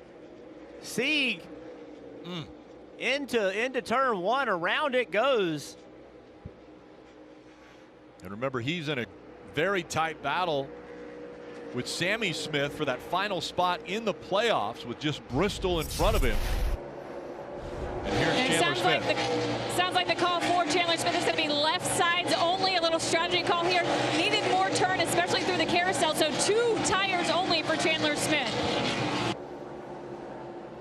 2-tire stop for the 81 as we see Clements in the 51 going to the outside of that 19 of Ty Gibbs, and right into the S's they come. Here comes Ty Gibbs in the 19, Sam Mayer in the 1. They're trying to rally back after being put to the tail end of the field on this restart. They've got a lot of work to do, but they are making progress as they exit turn 4. They have made decent progress. They run 13th. Ty Gibbs does in the 19, and Sam Mayer behind him in the 1 is 14th. So about halfway to where they need to be with 27 to go. Here's Parker Retzloff as well, trying to fend off a hard-charging Gibbs, who certainly probably has a chip on his shoulder, knows he's got a fast race car, just has to be patient enough to find the right time to get around some of these cars in front of him. And remember, also Connor Zillage in the 88 car, he was penalized at the same time. He has gotten up to 8th, so he's gotten away from these 2. Connor Zillage, after starting on pole, winning the first stage, and then the issue where he followed what he thought was a couple veterans through the bus stop area and blew through that, was penalized, had to restart in the back, and has worked his way back up to now the 6th position. All right, Steve, when do you stop if you're SVG? How far is too far? Well, I think right now they're trying to run long enough to make sure they can have some fresh tires. The fear is if the yellow comes out, people that have already come to pit road will stay on the racetrack. Now, not very many have pitted. Currently, we just saw the 81 take 2 tires. We've seen William Byron on and off pit road. So I think for SVG, he's probably trying to wait to see how many folks that is. The 88 of Connor Zillage is putting on an absolute clinic, though, as he drives up to the 5th position. He's fast enough that you have to wonder, do you just come on down, take a splash of fuel, and go right back out? You probably could cycle in front of William Byron. I'm not sure this 88 needs fresh tires. It'd be gas only for the 88. I think he could drive it to the win. And again, he was on pit road at lap 48, but it's SVG out in front looking good. 4 in a row for road course wins.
Tomorrow, the action from the Glen continues with countdown to green on USA at 2:30. And then race number 2 of the playoffs for the Cup Series at 3 o'clock. And then at 5:30, post-race show, and continuing on USA. You're watching the Mission 200 at the Glen for the Xfinity Series as Shane Van Gisbergen still the race leader. All right, let's clean up kind of where everybody is in their world right here. We have Shane Van Gisbergen, as you pointed out, Rick, leading the race, last on pit road at lap 37. It's an 82-lap race, so if you just do the simple math, he's well outside his fuel window. We think they can run 31, 32, even 34 maybe laps. So Van Gisbergen needs to run well over 40 laps. He's definitely going to have to make a pit stop. Herbst, Klickerman, Jones needing to run 40. Even with yellows, I think that's probably outside the realm of possibility. But then it gets very questionable from 5th on back. Remember those cars that were penalized because they rolled through the bus stop? Well, those cars, as I circle them, Zilich moves up.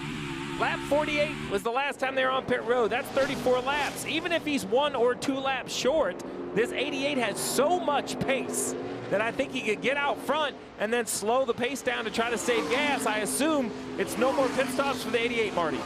And that's sort of the plan so far. Andrew Overseed, as crew chief, told Connor Zilich, hey, let's get in front of the 18. And a moment ago was Jesse Love, who's now fallen back to 9th. Now he leads sort of that C strategy. And once he got in front of those cars, here was a radio transmission. So the situation is we are 1 gallon short, 2 laps. So he's going to have to roll a little bit and Try to stay. I need to easy in, let it roll, and then straightaway is fine. Just easy in, let it roll a little bit. Yep, nice and smooth, man. All right, Steve, walk me through 2 laps short here at Watkins Glen. With 22 to go, could he save that much fuel starting right now? Absolutely. With 20 laps to go, I think you have to save 2 laps. We just talked to Scott Maxim just yesterday in the Cup Series garage, and we had this conversation. So, Scotty, has everybody saved gas the same way? Is there something new we're not sure of? He said, look, it's still old school. Think about it like this. If there's brake heat, you're not saving gas because that means you're slowing the car down. So try to use less brake. Let the car roll the best you can. The other interesting thing is these cars still have carburetors. So stay off the curbing. The more you bounce off the curbing, the more you spill fuel over in the carburetor. It gets to be very inefficient. So the question is, does the 18-year-old have all of those skill sets like a veteran? I bet he does. He races enough stuff, and these drivers are so prepared anymore. I bet he knows exactly what he needs to do to save fuel efficiently. Well, Steve, he does race enough stuff, but the stuff he races, you never have to save fuel. The races aren't that long. He's got pit stops that are already in. If you start an engine, you save gas. Well, plus he runs 24-hour Daytona. Yep. He's run endurance races, so I think he's been in fuel-saving mode. But every car is different. And how do you save fuel in this car? And I think what he needs as a young driver is just the information. His crew chief can be telling him, all right, here's what we need you to do. We don't need you to run fast. We're not worried about lap time at the moment. What we need you to do is save fuel, and here's how you save fuel. His last lap, it was the second fastest lap of anybody on the track. Is that saving fuel? Well, they're giving him this gap back to the 19. They feel that that's their issue. If you look at the radios, I'm reading them right now. Hey, this much for back to the 19. You have this big of a gap. Just keep doing what you're doing. So they're coaching him along. And Van Gisbergen still out front. Herbst, Kligerman, and Zilich running fourth, Bagman. Right now, Zilich trying to be very smooth, exercise a lot of finesse up the hill and through the S's. Right now, he is in turn 4 as he eases his way onto the backstretch. Can't save a ton through that part of the racetrack, but you hear right there, he is out of the throttle already, coasting that car down the end of the back straightaway and smoothly, as gently as possible, through the bus stop. He'll have to get back on it here to get the car pointed and turned around through the carousel, but another opportunity to save if he gets off this corner well, another chance to save fuel at the end of this straightaway before he heads to turn 6. Well, you can see by the data, he's wide open in the gas, right? He's not part throttle, but lift a little bit early. Don't use a lot of brake. You know, he's heavy in the brake there, but maybe not for as long as he normally would be. It's just rolling speed. Don't slow the car down, as Steve said. You know, the more brake you use, the more fuel you're going to use because you have to build that speed back up. You see the gap between off throttle and on brake right there. That was a long time between throttle and brake. Actually locked the right front up right there. So that tells me he's still attacking the corners. And back up the S's he goes. Yeah, up the hill through the S's, and he's full throttle. He has to be to get to the top of the hill. Right now, he works his way onto the back straightaway, and right now he is 4th, and he is some 9 seconds behind the race leader. And he can lift early again here at the end of the backstretch before he makes the turn through the bus stop. Can cruise a little bit through here, coast a little bit perhaps, but you got to be back into the gas here at the exit of that portion of the racetrack, but just guiding the car as smoothly as he can through the long right-hander of turn number 5 and back onto the short stretch before turn 6. And again, he won the ARCA race here yesterday and now trying to win here in the Xfinity Series in his start. Let's listen in on his radio. 24 hours of saving here, brother. Last lap was a 74 flat. This lap, I know you listed more. 74.12. Keep giving me a little bit more there. Still got 4 seconds back to the 18. So they're not even talking about what's in front of him, right? No conversation about that. They're convinced everybody in front of them has to pit. So the only thing that matters is what's behind you, Kim. And Riley Herbst will make his pit stop, last pit stop of the day for Fresh Goodyear Tires, Sunoco Fuel. They were about 3.5 laps short, knew they had to come again, just looking for a solid day as Riley Herbst finishes up service. To your point, Jeff, very clear description last time by from the 88. I just want you to manage the gap to the 18 in your mirror. I like that. He's a young driver. Just tell him what he's doing. The guy behind you, use as little fuel as possible and stay in front of him. So again, Creed came on lap 47, so a lap sooner than Zilich. So he has got a little less fuel in that 18 that is behind him. Marty. Rick, I want to give a shout out to Sammy Smith, who, yes, after having a broken right rear shock and a broken right rear shock mount, was down a lap for much of this race, is sitting in 12th, also saving a little bit of fuel, trying to make it all the way to the end. And check out the playoff bubble. On a day when he had all those problems, Kim, he's actually going to add points as of right now over Ryan Sieg heading into the final race of the regular season. And as we speak, Parker Kligerman making his last stop of the day. Remember, he's doing this race with only 3 gears. They are going to take 4 fresh Goodyear tires, Sunoco fuel on that for Parker Kligerman. A little bit longer stop there for Parker as the crew gets him out of the stall and back onto pit road, and he'll make his way back through turn 1 here and back onto the track. Van Gisbergen still on the track, and he has a 10-second advantage over now Connor Zilich, and we know that Van Gisbergen has to stop. He was on pit road at lap 37.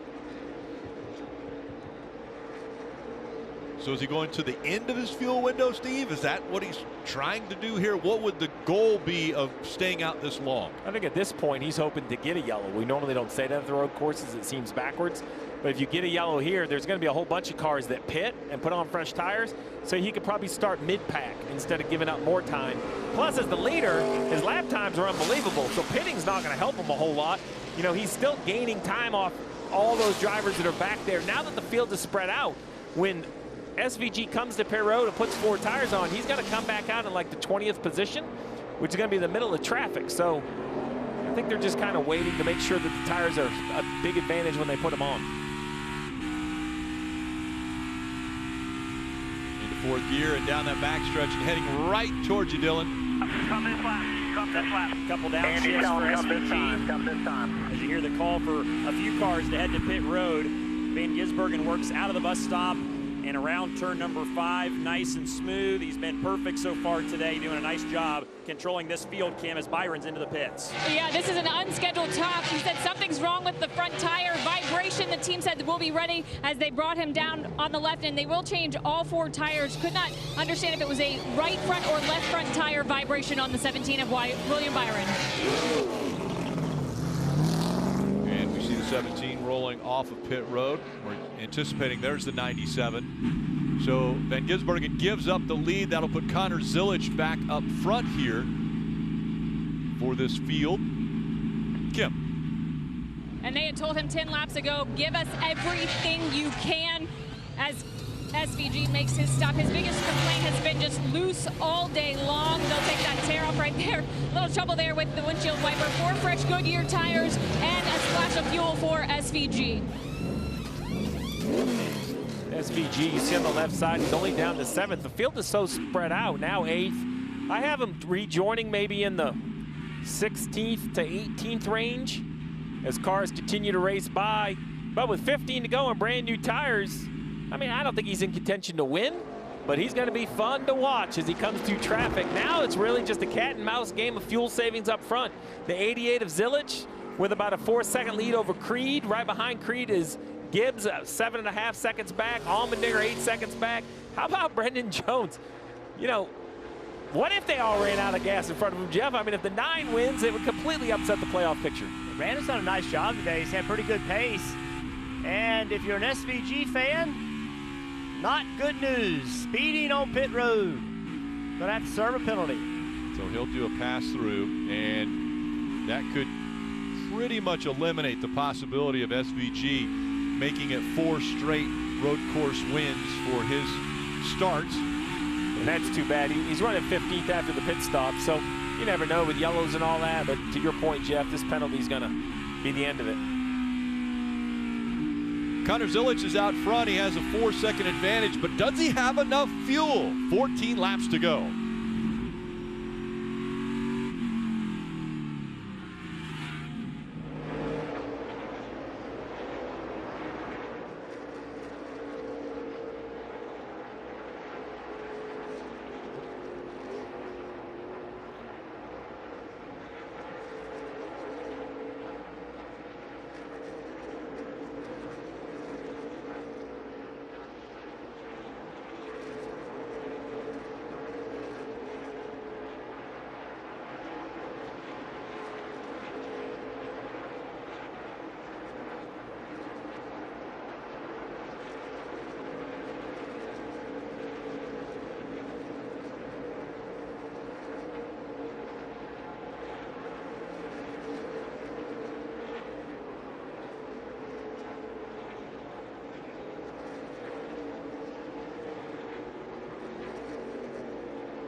less than 12 laps remain for Connor Zilic as he slides through that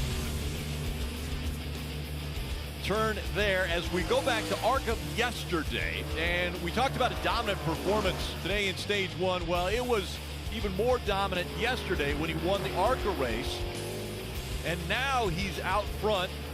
He won stage one after he won the pole earlier today, and he currently has a 4.4 second lead over Sheldon Creed, who we're being told we don't believe has enough fuel to make it to the end, but the 88 is going to try, Steve. So let's talk about what we have going on. We have a cat and mouse game. 88 leading, last on lap 48. Creed second, Gibbs, Allmendinger. You see on the left side the last time they're on pit road. So they're all kind of in the same bucket. How fast can you go? How much fuel can you save? Who are you racing against? Someone in the top 8, I believe, will make it. Maybe multiple guys. But let's not sleep on Chandler Smith, running in 9th. Last on pit road at lap 55. He is the first exclamation point. Without a doubt, he can make it on fuel. I think ones in front of him will save and be creative. I just don't know which one or how many of those. Marty. Steve, as soon as a half lap ago, Connor Zilic was told, hey, keep saving for us. That's still our game plan. Meanwhile, to the point you guys were making, Sheldon Creed being told the opposite by his crew chief, Sam McCauley. Listen in. The 88 might try to stretch it, but I think we just got to keep pushing hard here. So they're being told push hard for Sheldon Creed. I just checked in with Sam McCauley, Steve. He said, we're thinking we have to do a splash and go. We're not worried about saving fuel. We're worried about lap time. But he's got 5 seconds to make up. Well, the part that hurts your feelings is when you're worried about lap time and the guy saving gas is running 0.6 of a second faster than you. And that's what Connor Zilic, Jeff, you and I say this all the time. Fast cars make every strategy work. See a big battle here going on between that 98 of Riley Herbst, the 00 of Cole Custer. Parker Kligerman there in the 48 as they come out of turn 7 and onto the front stretch once again. And these drivers are 14th, 15th, 16th, and 17th is this group that we're looking at as Parker Kligerman slides that right front tire as they go through turn 1. They come now, setting up for the entrance to turn 2. Parker getting a good run into 1. He opened up the inside line, completed the pass before he got to turn 2. So Kligerman in the 48 will take the spot, being followed now by the 00 of Cole Custer off turn 4. And these two have sorted that battle out. That was for the 15th spot as they work down the back straightaway. And here comes the inner loop. Drop a couple gears. Kligerman still nursing that wounded transmission all the way around this race course. Custer not able to do anything with him right there as you see Austin Hill to the left of the screen there. He's for position as they all race for 14th. Hill goes wide and opens the door up for Kligerman in a battle for position off 5. Austin Hill is way up the racetrack. Able to carry good speed on corner exit, but he's waving Parker Kligerman by. Makes you wonder if Austin Hill has something going on with his car. He's not happy with it at all. So Austin Hill on the outside might be trying to save some fuel as he lets that 48 go by. The 00 now behind him. Parker Kligerman very close to the wall there, and you see him wave the thank you to Austin Hill as they go back into turn number 1. Riley Herbst making the pass on the inside. Here they come now for the S's. Watching Riley Herbst in that black and green 98. He'll make his way through turn 2. And it's Parker Kligerman now. Tries to make his way through, trying to get by Matt DiBenedetto. He's going to have to make the outside lane work as DiBenedetto had the inside lane landlocked. And there's several cars in this grouping that all pitted on different laps. Austin Hill pitted on lap 49, so he very well may be in a fuel save mode. Parker Kligerman pitted on 65, so he is go, go, go. Custer pitted on 54, so everybody kind of on their own different game plan here. That may be why you see some comers and goers in this 15th, 16th, 17 range. Here's a battle for second into 1, though. Yeah, you worry about, if Austin Hill feels like he has to save that much. He pitted on lap 49. Tyler Zilic he has a lap more on his fuel. So if he's that worried about it, how's Zilic going to make it? Here they come across turn 3. Ty Gibbs in the 19. powering to second. 6.3 seconds behind. This is a great battle for second. And Gibbs pitted on the same lap as Zilich, lap 48. So those two on a little bit more even playing field. But 6 seconds is the gap that Gibbs has got to find a way to make up over the final 8 laps if he is going to try to save fuel at the same time and make it to the end here, kind of on the same strategy that Zilich is on. So compelling battle here. Creed is, as we've already talked about, he is just trying to go. He expects to have to make another stop here before the end. Zilich and Gibbs both came to pit road on lap 48, and so they are trying to save the same amount of fuel. The problem for Gibbs is he's 6.5 seconds behind Connor Zilich, and Zilich now is probably going to work his way back to Gibbs to save as much fuel as he can to make sure he gets to pit road or to get to the finish line, as we see coming to pit road now Sheldon Creed. And now it's 7 laps to go here at Watkins Glen. Marty. So Sam McCauley making the safe call here for a championship contending team. Just take the fuel, make sure they can make it to the end. Again, they told him, hey, we can't save enough to be able to compete with those other guys. Now the question is, even though this is going to be fuel only for the 18, how far back will that drop him in the field? That's going to be the question. Splash and go for Creed as he'll come off of pit road, and we see Zilich, and it looks as though he is still getting after it as he goes through the carousel. Is he saving fuel? Well, he's definitely saving fuel. I mean, his pace is backed off. You know, he just ran a 75-40, Gibbs a 75 flat. If you go back further in the pack, some guys that don't have to save fuel, they're in the 74s. Watch as he goes down into turn 1, the timing between out of the gas and on the brake. That's coasting. That's using really very little to no gas. So he's going to be wide open to get up to speed here. He's going to go down to part throttle a little bit for the shift. And now watch, he'll lift and there'll be no lights. Yeah, just has his foot covering that brake, but you see the right front sliding again. A little bit of tire rub there. So fuel save mode, less than 6 to go. Here it comes, Connor Zilich into the S's. A few moments ago, a car having a problem coming out of turn number 4 and up the back straightaway. Connor Zilich, though, is going to be approaching the Matt DiBenedetto car, who has come to a stop, Dylan, in front of you in the interlude. He's wounded and stopped off the racing line, but on the racetrack. So we'll wait to see if that brings out any sort of yellow. You see Zilich go by in the background there as DiBenedetto's car has continued to sit stationary here just to the outside of the bus stop. And it doesn't look like it's running anymore. So why would NASCAR not be throwing the caution here? They're he hoping, can't go? well, they're hoping he can get it fired up. They're giving him every opportunity to get it fired up. There it is. There's the caution. They can't leave him there. If somebody were to miss the inner loop, that's their escape. And so, with less than 6 laps remaining in this race, the caution comes out. The field will be bunched back up. Who has the advantage? That's going to save some fuel for Zilich, but are there fresher tires close enough to him that can catch him? Let's see what happens to the 38. Oh, smoke. Definitely a mechanical issue. Just coasted into an area where he was completely out of the way. Fire underneath. Yeah. Yep. Broke something. Fire's burning a little bit of oil.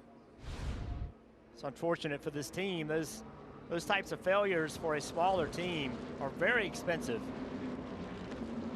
Really sets them back. Steve, you mentioned Chandler Smith.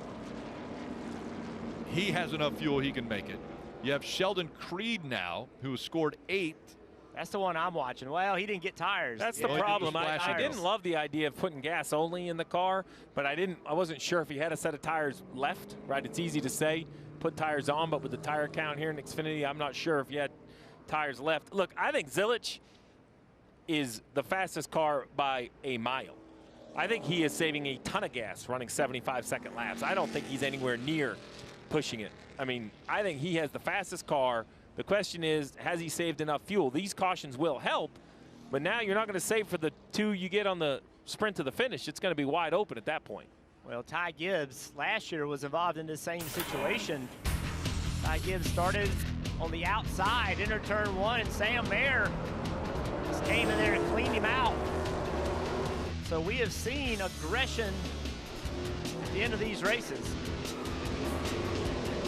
Sam Mayer goes on to get the checkered flag. And that's the question now. What do you do to get the win? And who's in a position where they're hungry for that win? Allmendinger hasn't won this year. So Brandon Jones, yes, another one. In 4th place. Brandon Jones has to win a race to make the playoffs. That's the only way. It's the only way forward. Only 2 races left to go this week in Bristol. Brandon Jones starting in row 2. He's going to be pushing hard, no question. Kim, what about the 19?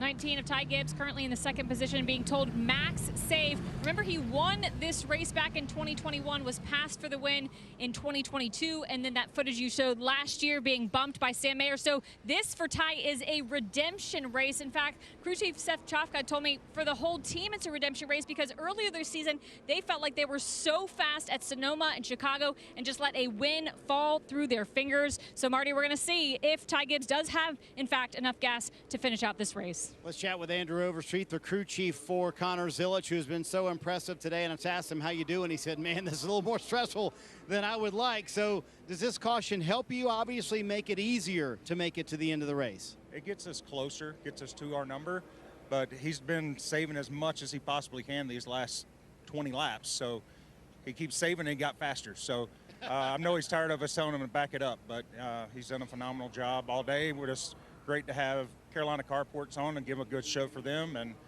see if we can finish it off. You guys did so much coaching there. Were you worried he was not going to make it had it gone green?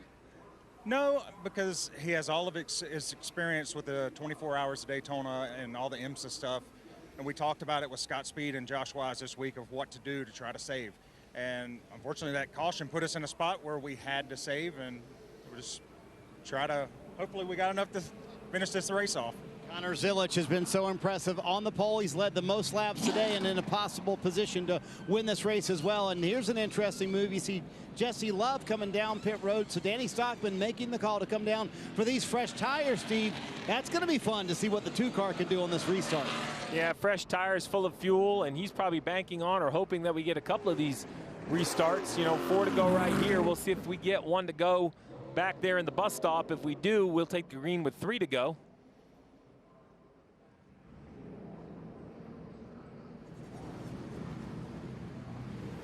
And the action will pick up tomorrow as the Cup Series will take on Watkins Glen for the 2nd race of the playoffs.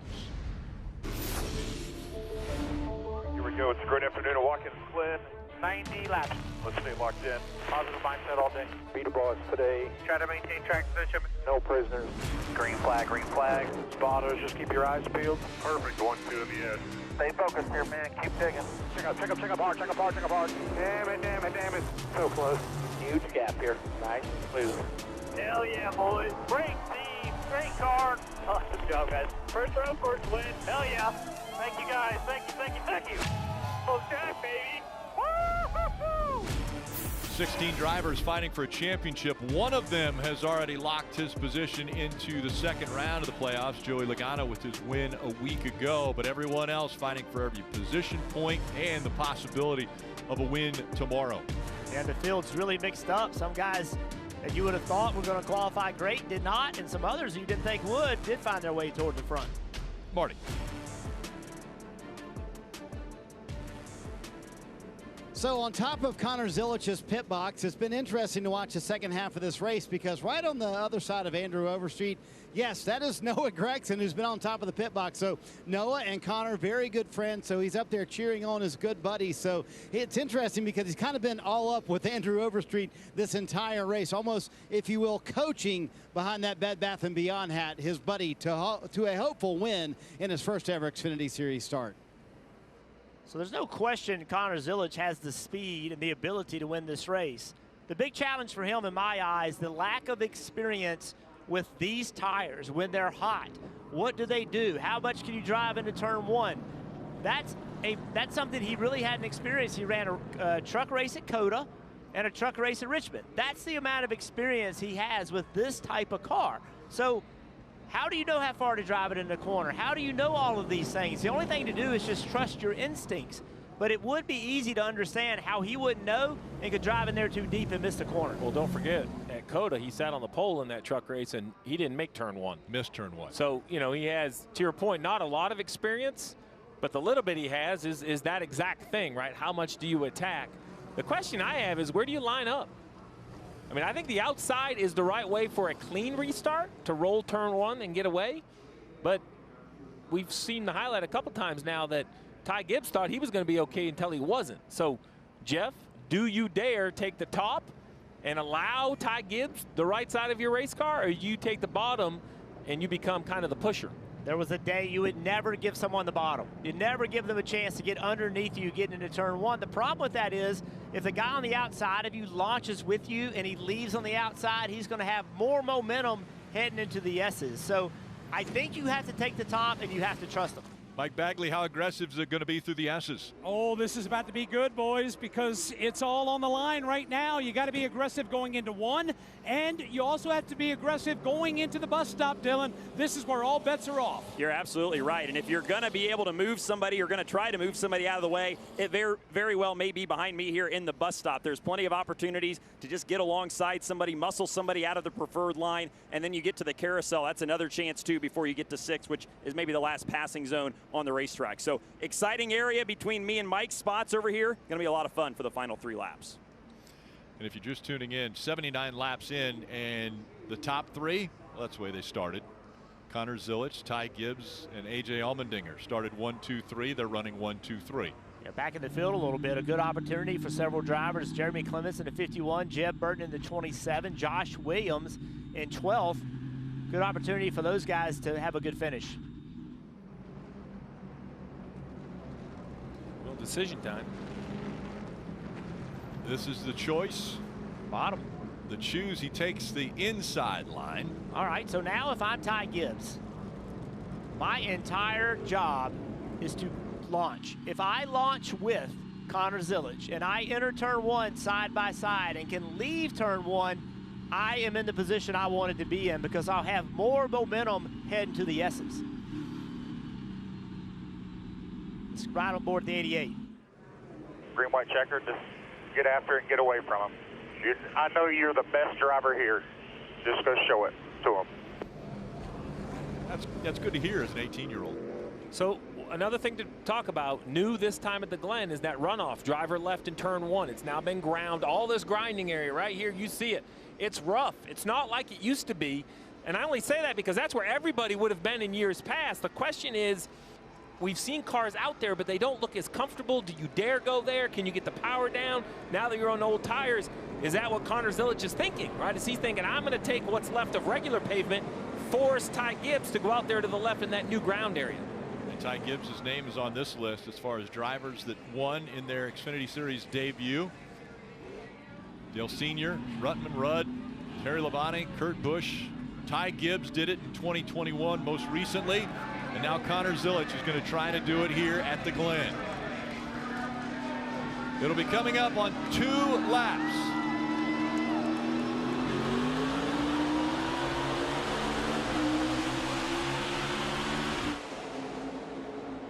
They are side by side. Here comes Allmendinger to the inside. 3 wide for the lead as they go through 1. Connor Zilich has the advantage, though. He uses all of that runoff area, and he's got a car late, but there's carnage behind him. Here they come to the top of the hill. It's Connor Zilich away with the lead. New customer in the back door. A.J. Allmendinger in the 16.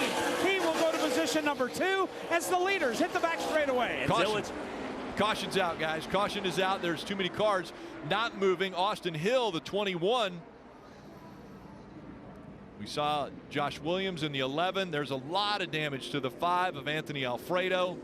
Yeah, behind the leader, A.J. Allmendinger made it 3 wide. Now the fuel issue. The 9 of Brandon Jones got into the back of Mayer, I believe it was, and it just stacked everybody up. I'm sorry, he got the back of Ty Gibbs. So watch Allmendinger with great forward momentum, knows it, turns to the inside, drives underneath, but look what happens. The 9 into the 18, that stacks everybody up, and chaos behind him. Sammy Smith, big damage right there. Got hit in the right front tire. Yeah, that's the 21 hit was the 8. Watch this chaos from the front. Somebody gets off track, driver's left. That's a 26. He's thankful he got off track. He actually saved the car, maybe. He got pushed out of the way. There was another car that pushed him off into the grass. So now that 8 car, you see it right there. Looks like he may have gotten hit in the door, not in the wheel. He would hope so because it shouldn't do as much damage. William Byron in 17 also involved in it. Here's, oh no, look out. Yeah, Anthony couldn't even see where he was going. Yeah, I think the car was damaged. Look at the right front tire. I don't think, not only could he not see, I don't think he could control the car.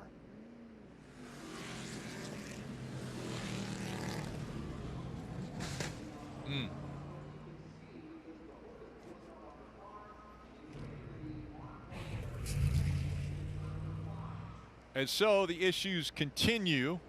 Now, crew chief, I've got to bring you in, Steve, because we knew they were going to be close on fuel. Now you're going overtime. Well, they're going to stop them.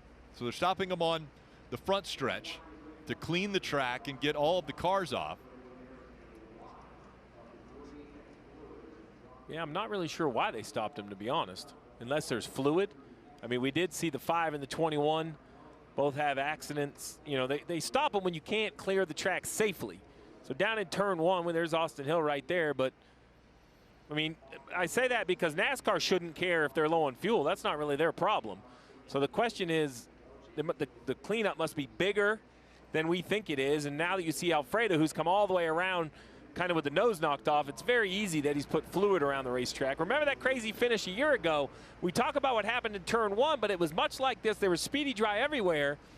And it was Sheldon Creed who missed turn 6 and 7, and that's how Sam Mayer got by. So if there is fluid all around this track, we're going to take a very slippery track and only make it worse with speedy dry.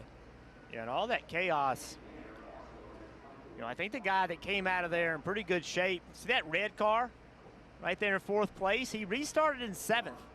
He has better tires than the field. He pitted on lap 55, others on lap 48. So he has a little fresher tire. That restart could put him in position to win this race. I do want to give you an update while we have this break. The driver of the 35, Thomas Annunziata, he was checked and released from the infield care center. Joey Gase climbed back behind the wheel of the 35 and is continuing with that car.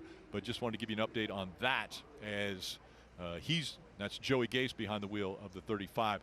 But now a red flag condition. It is overtime for the Xfinity Series. The reason for it, right here, getting in turn number 1, chaos behind the leaders.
Again today, it's SMX World Championship playoffs on Peacock. It's race number 2 at Texas Motor Speedway.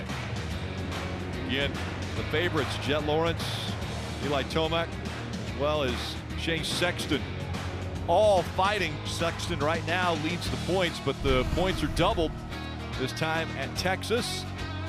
Again, a reminder, encore presentation on USA coming up tonight following the Xfinity race coverage. Marty, how does AJ Allmendinger feel about going overtime?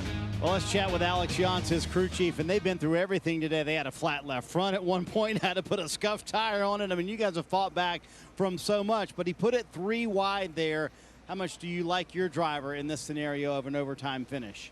Oh, I think that's a no-brainer there. We'd take A.J. Allmendinger over anybody in the field all day. You know, we joke with him and tell him on bad days we'd still take 50% of A.J. over anybody in the field. So you know, he's fought really hard. Everybody, pit road spotters, everybody's done a great job all day long to come from the rear like he had to there with that flat tire. So it's shaking out to be a pretty eventful race for us, but, you know, he's overcome a lot. So we're real happy with the way the race has gone so far. So if the 88 decides to take the inside once again, how comfortable are you restarting on the outside there? Man, that's $1 million question. You know, you got to ask yourself who you're racing. And if you watch back races from here, being on the left side, getting into one usually isn't a place you want to be. You know, you feel like it's an advantage if they'll race you straight up. It's just so hard to tell getting into one what's going to happen. So right now that's $1 million question, and we're just going to kind of leave it up to the guy in the seat.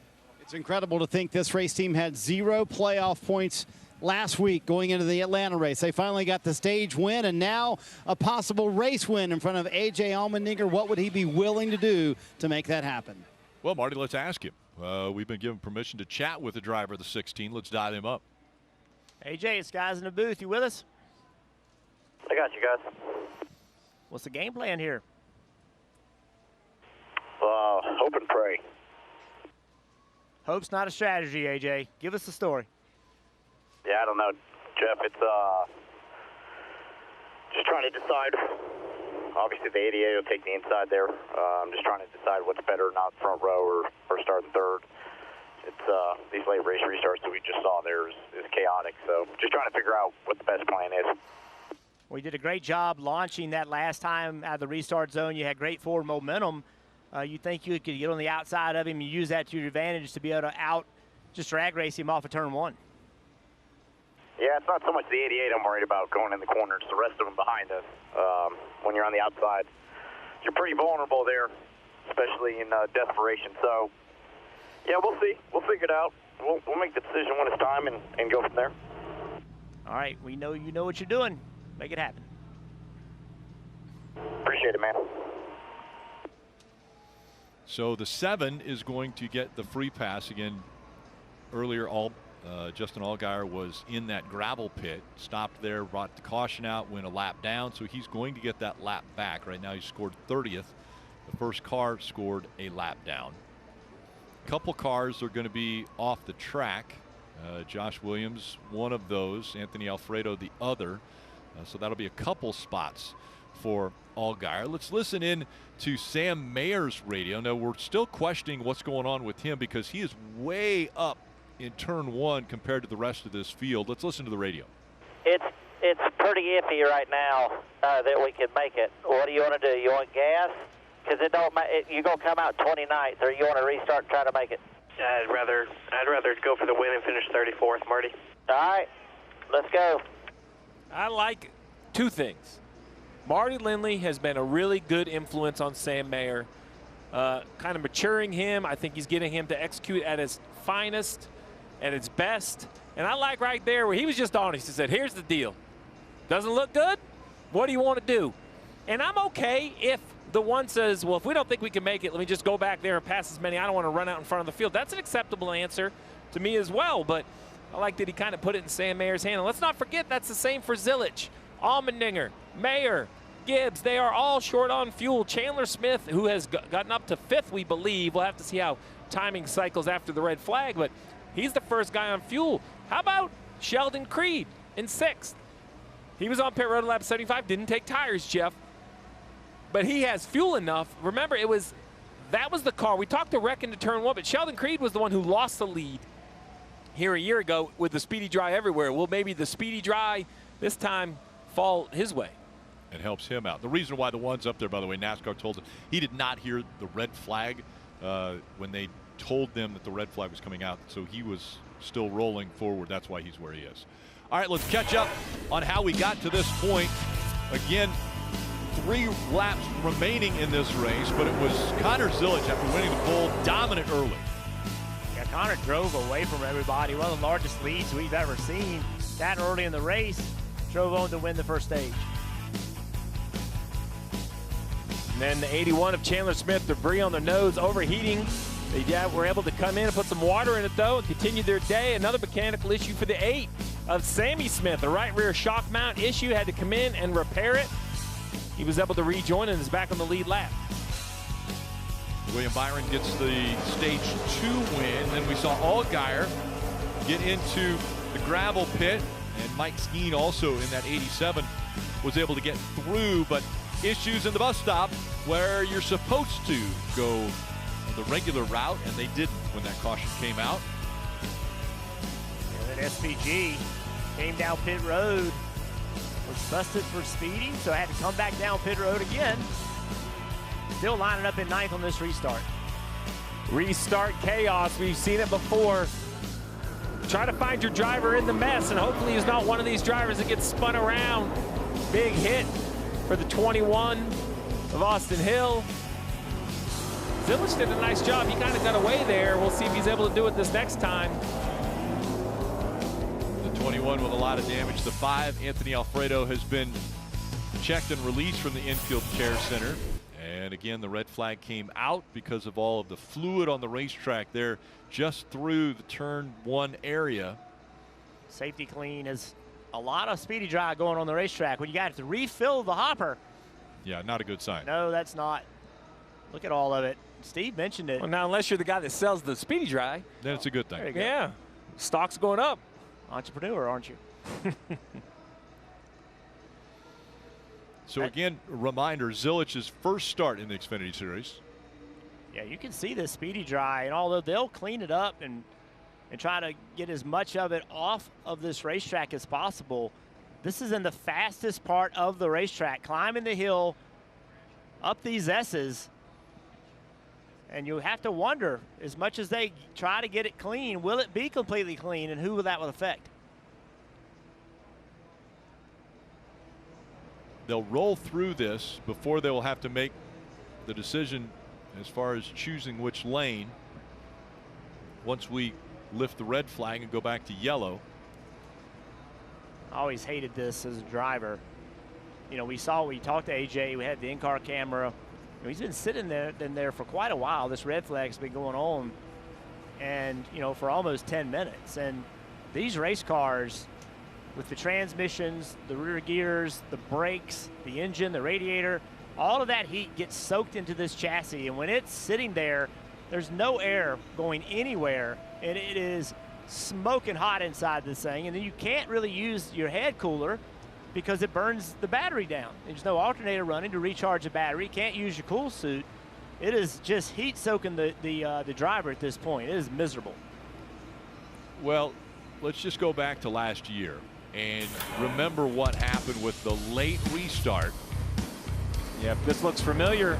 Crazy restarts even a year ago. It was Ty Gibbs who got sent around off the bumper of the 1, but then you mentioned the speedy dry. There you have it. Sheldon Creed just completely misses the last corner in the speedy dry, chasing the back of the race car, and Sam Mayer was able to drive the perfect lap and get by. So we're going to have the same chaos, right? We're going to have the chaos of the restart and then kind of the dirt around the racetrack. You're going to have to find a clean line. All right, Marty, what about Marty Lindley? Is he feeling comfortable with Sam Mayer in the 3rd position on this restart? Well, considering they got that penalty for blowing the bus stop earlier, I would say it's pretty good to be here in the 3rd spot. But I love that conversation with your driver where you said, hey, you want to pit? We're close on fuel. He said, I'd rather go for the win. How did you take that conversation from him? Yeah, just, you know, at this point, we're just going for wins. And everyone at Junior Motorsports on this 10X Chevrolet's done a great job today. And, you know, with the penalty, forced our hands to start saving gas early in the 3rd stage. And we kind of did this last year. So it's playing out, but I think one more caution is going to sink us. There's a lot of conversation about where everybody's going to choose once the red flag is lifted, and the 16 might even decide to go behind the 88. Would you welcome that? Would you welcome a front row start? Well, I would. I mean, it gives you a better chance for sure, but, you know, also it comes if the 16 decides to clean the 88 out, we could be a victim of that. Hopefully it doesn't go that well. Hopefully they get it restarted and everybody makes it around and they can race for it. Considering how the last month has been for your race team, you and I talked about it, you know, I think last week. How badly do you guys need just a good finish today? Yeah, well, it would be huge for us. We've been in a slump since the win at Iowa. We've had really good speed, though, with our cars. Just can't get to the end, and hopefully we'll get this 10X Chevrolet to to the end of the race. All right, Sam Mayer sitting in third right now under the red flag, but that's the whole debate topic, Steve, right now is where drivers would indeed choose. In fact, they told Sam Mayer on the radio a moment ago, word on the street is that Allmendinger might choose behind the 88. You cannot give up that front row choice if you get it. It's interesting because I thought Allmendinger, who started row 2 on the last restart, had a good run to the inside, 3 wide. Oh, man. Dinosaur rides. I'm trying to figure out what song that gentleman was dancing to in the stands. I'm trying to figure out what I'm looking at right now. That's a guy riding a dinosaur. You're looking at a Busch Light fan. That's Dinosaur Rides. That's Ross Chastain. Oh, look at this. We're going back into, I'm not sure if that's a groove or not. That was you last night, Rick, in the bar. That's not true. I saw you. That's not true. But his buddy, look at how much of a buddy he is. He goes, I'm going to film him. Yeah. I'm going to film this guy. That's not a buddy. No, that's right. No, well, that is listen, definitely not a buddy. These fans know how to have a good time. The one fan jumped over the fence and tried to get Kenseth autographed that one time under red up here. Everybody's filming everybody, though. Uh-oh. Oh! I saw an elbow.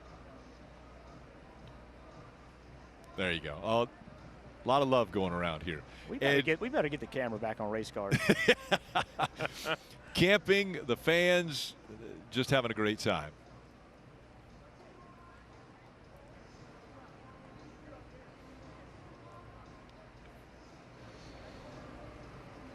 Ends of races at the Glen, always interesting. And William Byron has experienced it a year ago in the Cup Series. All right, let's take a look. Watkins Glen 2023. 34 sitting this lap. This was a great race for us. We had a really fast car, and on that day, clean air is really big. Clean air here for a lap. We were able to have a really good green flag sequence there. Go, go, go, go, go, go. Hard, hard, hard, hard, hard, hard, hard, hard. We went one extra lap, which typically isn't the move, but at a track with no fall off, we were able to get a clean track. Your blend line clear by 5. And have really good lap time and kind of check out from there. 2.75, 4 more. 3 more. 2 more. 1 more right here. White. Hell yeah, boys. Woo-hoo-hoo! Nice work. Great team. Thank you, guys. Thank you, thank you, thank you. Woo! Watkins Glen is just a badass place to win because you have so many fans in the stands and they're on both sides of the track, so it's just a super cool place. Hell yeah. Good job, guys. This was my favorite win of last year, honestly. It was really cool. Good job, guys. First round, first win. Go! Woo! You know, as much as we had a great race there last year, I think it's going to take something a little different this year. And Hendrick Motorsports has really flexed their muscles when they come to Watkins Glen. Tomorrow, can another Hendrick Motorsports driver get to victory lane? Countdown to green at 2:30, kicks it off on USA. And then it's race 2 in the round of 16 at 3 o'clock. At 5:30, it'll be post-race on USA. All right, let's chat with the driver of the 1, Sam Mayer, up there just on the outside of turn number 1. Sam, this guy's up in the booth. You with us? We've actually switched to channel 2, boys. All right, well, let's do that. We have 2. All right, here we go. Sam, this guy's in the booth. You with us? Hey, y'all, what's up? Oh, sitting here waiting for a green flag. What are you hoping happens right here on this restart? I was wondering if y'all were going to call me, but yeah, you know, it's going to be a wild restart here. Depending on what the 16 does, fix the front row, or behind my teammate, the 88, it's going to be pretty interesting. But I think winners take the front row at the end of the day, so if it's open, I'm taking it, and I'm going to get this win at the end of the day, if we have enough gas. So with a little bit of concern of gas, how do you approach it? Do you just not worry about it? Just go as hard as you can and hope you don't run out? Hey, man, that job was done about 15 laps ago, so if I did my job right and did everything that I was told to do, even though we have a car as fast as Xfinity Internet, I had to kind of slow it down a little bit there. So if I did my job then, I just got to go do my job now and not think about it. All right, well, it's going to be exciting for us to watch. Thanks for talking to us. Yeah, y'all have fun up there. It's going to be fun down here. It is going to be fun. So that is, you know, the way he said that was perfect, right? The reason you save fuel is because of this. And, you know, he's saying, hey, 15 laps ago we were working in case we got in this situation. And if I did my job and we got it right, then he feels like he's going to be okay. And that's one thing, Steve, you don't really know in the Xfinity cars. You know, the crew chief, it's a bit of a guess, right? You don't have data going directly to the team in regard to how much fuel burn there is when you are saving fuel. So driver can think he saved fuel and didn't, or he can think he saved and he has even more than he realized. You really don't know. Well, the last race of the regular season takes place on Friday, and it will be on CW. That's where the Xfinity Series will live from 2025 on. They're getting a jump on it, and the final 8 races will be airing on CW. So make sure to find your local CW station, the cw.com/NASCAR. Again, Bristol night race. Dale Jr. will be a part of that.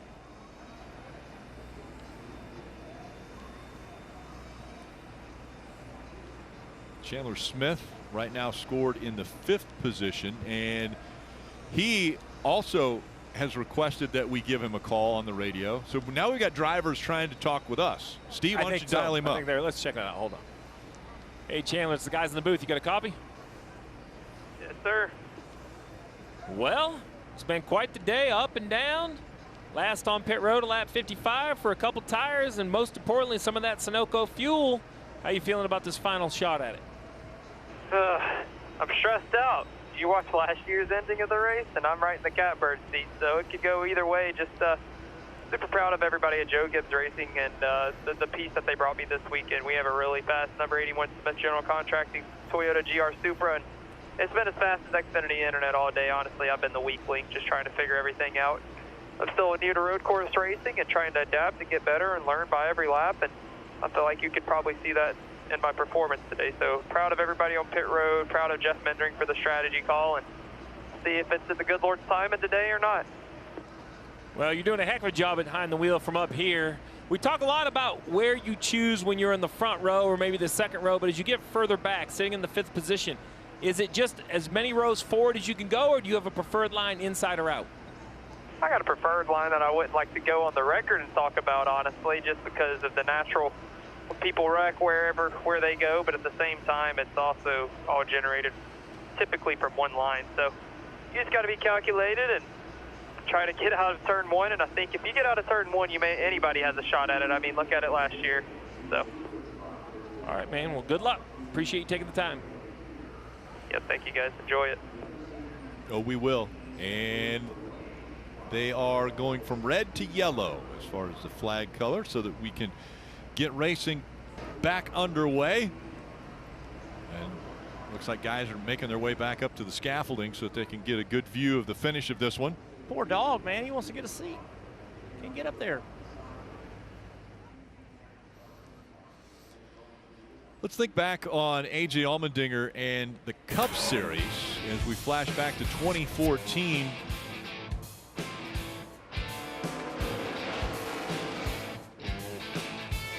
Such a big moment for JTG Doherty Racing, and Brad Doherty, Big Brad, made his way into victory lane.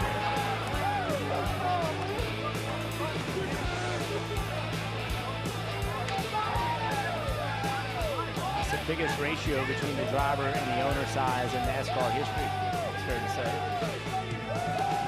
say. So fun to see that team win, and AJ's been part of so many cool wins. And you think about him on road courses, I don't think that he has the pace by any means to run with Connor Zillage, but what he does have is the experience. And think about how many years he has of driving Cup cars, Xfinity cars. There's very few people that have won as many races as he has on these road courses. He's having a little trouble getting started. They'll push him off. He'll be okay. You won't lose your spot as long as it'll fire back up. But there it goes.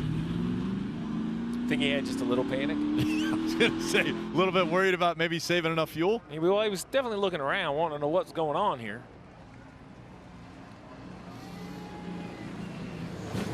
So they're going to roll around.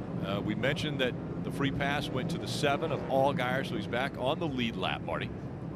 And an interesting point for this race team. It could be a pretty big swing here for Justin Allgaier, currently plus 31 over Cole Custer in the regular season championship battle. On the caution before this, Jim Pullman made the call to come down and put new tires here, sort of new tires on the 7 car. It was the tires that only had 3/4 of a lap, but the ones they were stuck in the sand with earlier on. But he has fresher tires than all those cars around him. He's going to get back on the lead lap here. A ton of cars are getting ready to fall out because they are not going to be able to continue after that last wreck. So this picture could dramatically change in Justin Allgaier's favor here if he's able to gain another number of spots here on this final overtime restart. Maybe final overtime restart, Rick. I liked your confidence the first time you said it. So again, Allgaier getting the free pass. That's why you see him passing the pace car and making his way around the track. You can see oil dry, oil cleanup all the way around the track. You know, this is about the only part that doesn't have it, and it actually is even there. Yeah. So there was a lot of oil spread all over this racetrack, and they do their best to clean it up, but there's still some residue, dust, dirt. Could it be what was it? It was Kyle Busch. It was Brad Keselowski. It was. We've seen them all. Yeah. You mean when Brad wrecked Kyle in the S's? Yeah. And then Brad and Ambrose. Yeah, Marcus Ambrose. Yeah.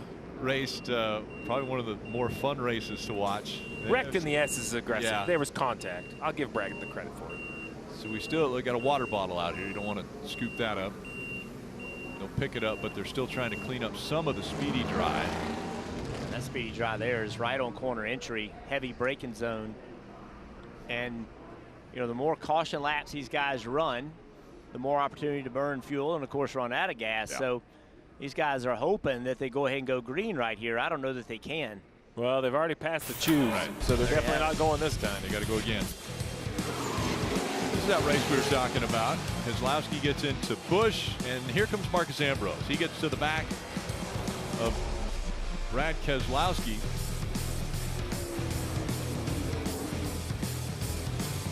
That was the contact there that sent the 18 and the slide.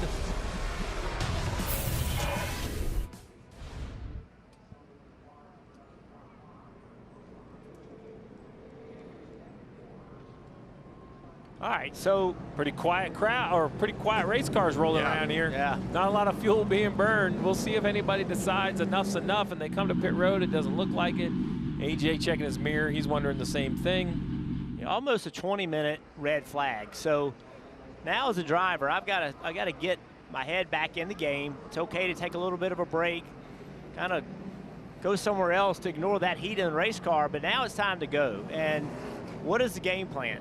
I think Allmendinger, you know, there was some conversation, you know, about maybe him starting behind Zillage. I can't see that. I cannot see Allmendinger thinking that's his pathway forward. If it is, then he's going to have to get a great restart and drive underneath of Zillage. But he wasn't able to make it happen in the last restart, and he got a great restart. So I think he's going to have to start on the outside, Marty. So we praised Sammy Smith earlier. After that, they had a left front tire that went down, and now they're back here on pit road as this overtime restart is about to happen, checking something on the right front for Sammy Smith. It's been a heck of a day for this race team, but you got to give the young man credit for staying in there, not losing his focus all day long, and still with a healthy lead heading into Bristol next week, final race of the regular season for that final playoff spot. I'm not sure any lead is healthy enough going into Bristol unless you're locked in. I was going to say, if you're 12th, it can't be that healthy because someone could win. You just never know. Win their way in. Yeah, they're showing Ryan Segan 17th. So how many spots could he gain? He pitted on lap 78. A lot of guys in front of him around 54. So if he has a little better tire, maybe he could. And, of course, we've seen already one restart, how wild it gets. So the field making their way down the backstretch. We believe that they will be doing the choose now. They were working on the front stretch to clean up an area. And we think that that is now clean. And so they will let them know this time as they go through the bus stop and come back out. This will be the choose. So now the 88 and 16. What does Allmendinger do? He's the first to choose. As far as if he wants that front row spot or if he's going to stay behind the 88. He is going to stay behind the 88. And Mayer said he was going to take the front row, and that's just what he did. Brandon Jones also up there, as it will be overtime. Well, we've showed you how last year's race finished a few times. I'll remind you it was the Sam Mayer car getting into the Ty Gibbs car. Now Ty Gibbs will be lining up right behind Sam Mayer. We'll see if this works out kind of mirror image of last year. That's not a memory thing, is it? Well, he won't remember that, will he? Yes, he will. It's not a question if they all make it through turn one. The question is if the ones spin around, get hit hard enough that the yellow has to come out, because I just don't see that they're going to all make it clean. Yeah, if you're Allmendinger, you've made this decision to start behind Zillage. There's only one way forward, and that is 3 wide into turn 1.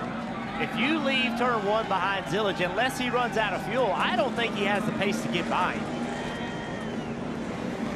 All right, it's overtime presented by Credit One Bank. They'll race for 2 laps as long as a caution doesn't come out before they get the white flag. Connor Zillage on the inside. Sam Mayer on the outside. Pace car off the track. Allmendinger tucked in behind that 88. And we know Ty Gibbs is on the outside of A.J. Allmendinger as they get ready to enter the restart zone. And back under green.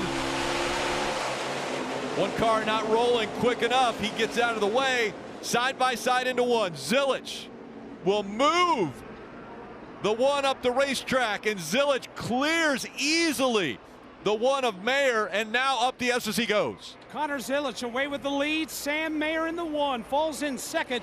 A.J. Allmendinger could not get the job done on the restart there in the 16. He'll fall back to third as Ty Gibbs is off the pace in the short chute, and the leaders head to the inner loop. And a battle for second waging as Gibbs is trying to get off the racetrack. That's the exit of turn number 1, right where the cars come out of the pits. He's in a dangerous spot. We'll see if it stays green. The leaders working their way through the carousel. It's Zillage. Now they're crashing in the inner loop. You got Brandon Jones and maybe Mike Skeen involved there. Chaos at this end of the racetrack. And the caution has come out before they got to the white flag. Now it's a fuel save race once again. Yeah, we're already seeing guys run out of fuel. I'm sure, you know, and so now if you're Zillage, Mayer, Allmendinger, Gibbs, we already saw him in trouble. Can you make it? I mean, I don't know that they can. SVG scored in 5th right now. He pitted on lap 67. He's in the best shot. So the 19 right there looks like he's out of gas. I agree. So now he's run out. Makes you wonder about everybody else. How are they going to make it? Crash here in the bus stop. The 9 of Brandon Jones gets shoved out of the way. The old what goes up must come down. Well, what goes off the track normally returns. Oh. And the 9 gets right in front of the 87. Nowhere for the 87 to go. Yeah, Mike Skeen. Look at the damage to that 9 car by just spinning in the grass. A splitter dug in, and here's Mike Skeen with nothing to do.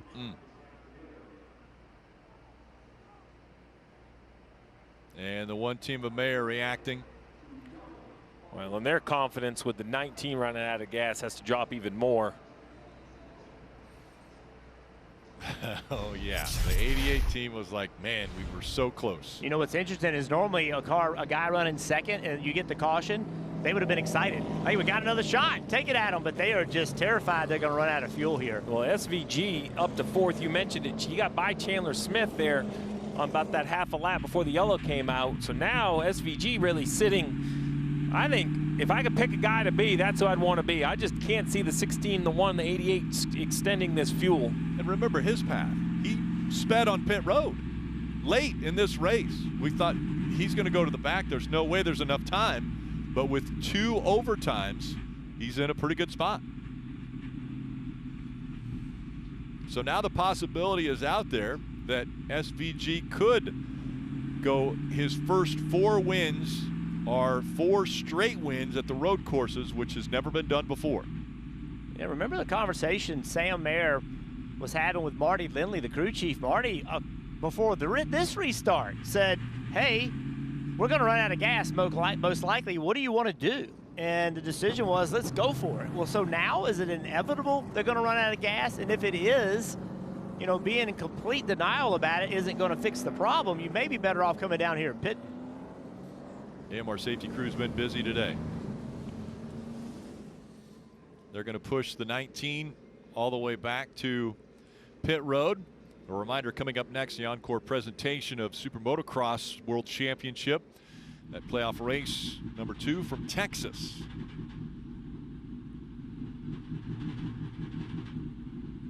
Looks like a thoroughly enthused AJ Allmendinger as he's riding around.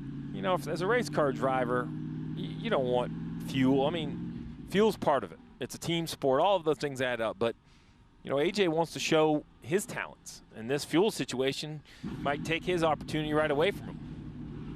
Now, it's the same opportunity that kind of delivered. You know, he's here because of it. But, well, if he doesn't pit and Zilic doesn't pit, I can't believe he's going to pick behind him again. I think, you know, you just tried it. It didn't work.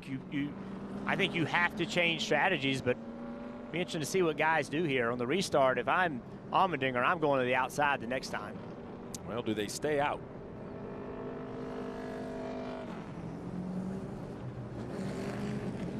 Top 3 were last on pit road at lap 48.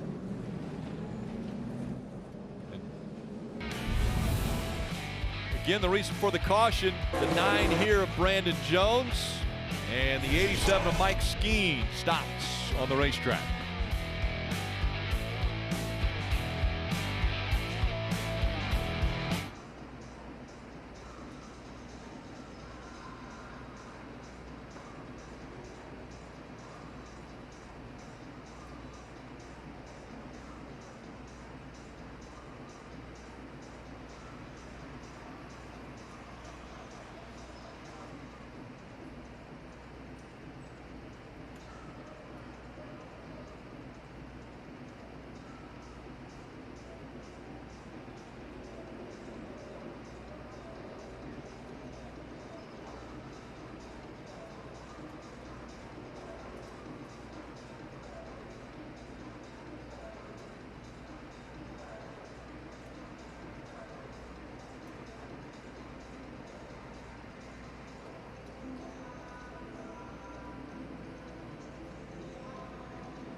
Late cautions mean, well, fans get to have a little more fun.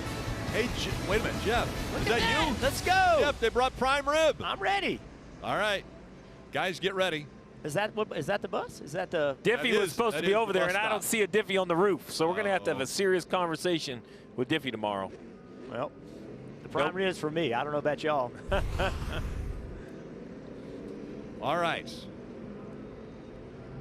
Through the carousel, and they have not made the choose yet. So we want to check back in with Bagley and the S's. Well, I hate to break this news to you, boys. This caution could be getting a little longer because we've got a strip of fluid that has been laid down here in turn 4.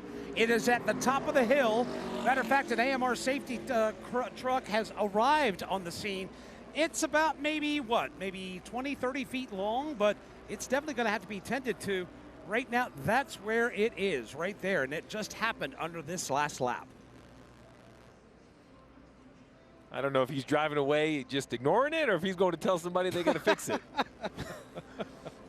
No, guys, I don't think it's bad at all. I say go ahead and throw the green. Well, pit roads are open this time, so we're going to see exactly what the leaders decide to do here, out here riding around on fumes. Top 3 again came to pit road at lap 48, so they are virtually out of gas. Then Van Gisbergen, who's 4th, he came to pit road at 67. He's got plenty. The 50, let's see, the 81 of Chandler Smith, he came on lap 55. Sheldon Creed came on lap 75. Everybody down, everybody else, with the exception of maybe Jeremy Clements, who's 15th, everybody else should be able to make it. Well, they stayed out, Rick, so they're going to give it a try. Okay. That didn't sound like a confident okay over there. Well, so many times when drivers are trying to stretch fuel, and we saw it with Ty Gibbs, they run out under acceleration, right? The fuel pickup is not full of fuel. They go to accelerate, you know, and they just simply run out. And that creates a lot of wrecks, a lot of problems back in the pack. And the last one got pretty clean. The fact that you ran out of gas early in front of the pack, they got really lucky. I don't know what's going on here. We're losing control of this broadcast. But it is, you really have to pay attention, and there's nothing you can do. If the guy runs out in front of you, it's nothing you can do. To clean up the running order real quick, I had mentioned that SVG got in front of Chandler Smith, but going back to the loop lines, they have swapped that. So now 4th Chandler Smith, 5th SVG. I want to clear that up because I believe the winner could be coming from this row, right, since they have a little bit more fuel on board. Kim, what about the one of Sam Mayer? Well, at the beginning of this caution, spotter Kevin Hamlin said, buy us some more insurance, meaning save. Then there was more discussion on whether they should stop. Here was the chatter on the radio of Sam Mayer. I mean, we can't be exact on these fuel numbers because we don't know how much you saved. It's either 28th or out of gas. I mean, out at win, 2nd, 3rd, or 28th. Cool. So you heard the cool from Sam Mayer electing to stay out. They're going to push it and see if they have enough fuel for this double overtime restart. See him coasting, and then well, they still didn't go 1 to go here, so they still going to have to run another lap under caution. Yeah, and then try to get 2 laps. Maybe they're going to give them the entrance to pit road one more time in case they want to change your mind. Yeah. No, AJ, I know you think we're choosing, but we're not. Well, it seems like Sam Mayer continues to, obviously he's trying to save as much fuel as possible. He shuts it off, drifts back until he gets to Allmendinger, and then when Allmendinger's next to him, he fires it back up and rolls up next to Zilich. We have to clean up Bagley's coffee spill. Baggy over there in turn 4. Edie, I need another cup. Get that Keurig fired up. This has been quite, I mean, the first 85% of this race was pretty clean.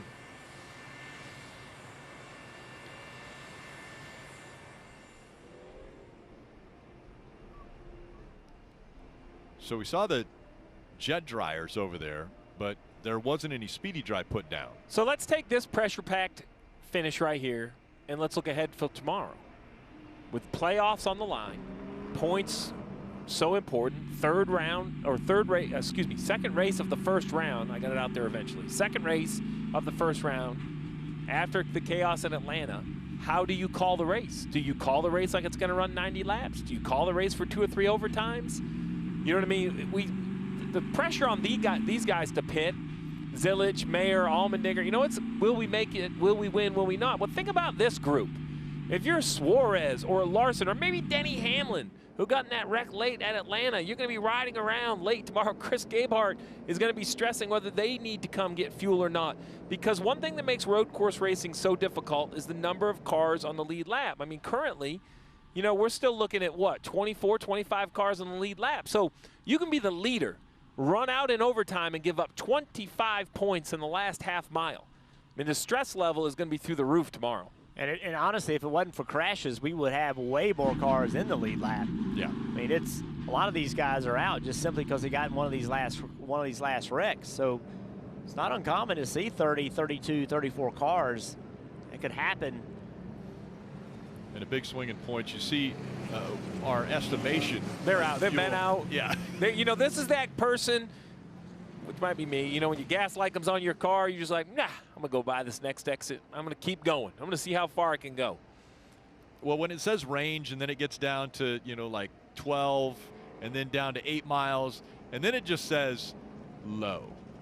That's when you know, uh-oh, I probably need to find. That's when I Google what low is and that make a car. I'm like, 5 miles? I think I can make it. Well, they are going to choose this time. Has the 88 saved enough fuel? Can Connor Zilisch get his first career Xfinity win in his first career start? So we talked about playoffs. Let's start looking further back, right? We have Zilisch, Mayer, Allmendinger, Chandler Smith, who's currently in with a win. SVG has won. Sheldon Creed is in the playoffs by points, but has yet to win. Then you got Kligerman. I mean, there's a stack of guys that would love to go to victory lane. I know most of those guys are in the playoffs that I listed, but those bonus points for winning the race would be a big difference. Yeah, one thing too, Ryan Sieg, he's sitting there in 12th, you know, chasing Sammy Smith. You know, he's 28 points back right now. Can Sammy Smith get more points, or can Sieg get more points? You know, you mentioned that wreck. Sammy Smith's toward the back, so most likely he would be in a wreck, but you know, if he were and Sammy Smith, you know, I mean, sorry, if Sieg picked up 5 or 6 spots, then it just gets that much more close going to Bristol. So this is what we assumed would happen is Sam Mayer, he said winners come from the front row. So we were pretty sure he would pick the outside. And once again, Allmendinger, this will be the 3rd shot for Allmendinger on the bottom to try to make this work.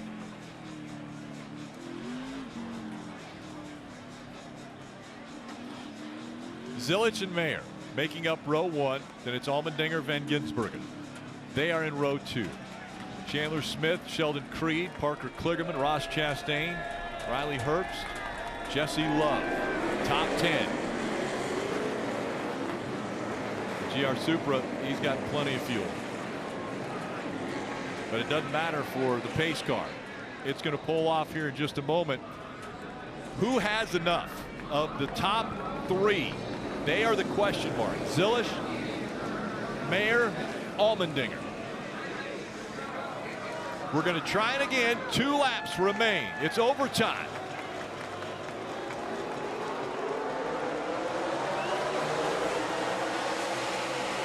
So far up through the gears, everybody inside the top 10 has been able to make it into turn 1. Side by side for the lead. Zilisch up the racetrack. A wreck in the back, but off of the track. 3 wide for second. Connor Zilisch out front. They're leaning on each other for the 2nd spot. 3 wide up to the S's. Here comes Connor Zilisch in the 88. He'll grab the lead. Shane Van Gisbergen in the 97. To the outside of A.J. Allmendinger in the 16. Mayer weaving his car back and forth. He may be out of fuel. Here's Colleague Racing teammates battling for the 2nd spot into the bus stop. Van Gisbergen with the preferred line there. Allmendinger with the crossover. He goes now back to the outside. That's driver's left as Allgaier's in the wall, back in the bus stop. Meanwhile, this battle for position up front continues. SVG trying to hang on to the 2nd spot, and he does somehow. Chandler Smith aggressively in the 81 trying to get up there and fight for that 2nd spot. The 88 of Zilisch trying to get to the white flag. The next flag that would come out after the white would end the race. Do they have enough fuel to go all the way around again? 3 wide now for second. The 97, and they wreck coming off of the turn. The white flag is out. Connor Zilisch, does he have enough fuel to get all the way back around? That's the only question for the leader. The question is, who will be second if he doesn't, Bags? Here they come. Final time up the hill through the S's. It is chaos from second on back. Connor Zilisch is leading everybody by a country mile. Sheldon Creed will get through for second. Here's the rugby sprung from third on back as the leaders hit the back straightaway for the final time. And that was big for Creed to get to second. He is plenty good on fuel. Meanwhile, Herbst gets turned in front of the back half of the top 10. Another car slams into the wall. They are wrecking hard on the back straightaway as everybody piles in. Caution flag is out. And this is great for Connor Zilisch because caution comes out. He's got to reduce his speed to a cautious pace, but he does have to get all the way back around. Even if he ran out of fuel right now, that doesn't guarantee a win. He does have to get all the way back around.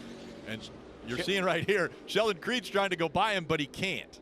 You can't pass him as long as the 88 runs a reasonable speed, and I believe he's doing just that.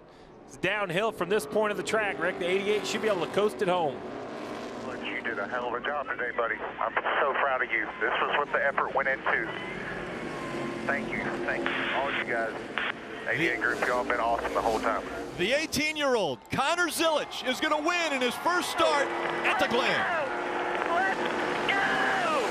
Thank you, guys. Thank you. Nice work, dude. Hey, just turn around down here, Connor. Don't even have to go another lap here.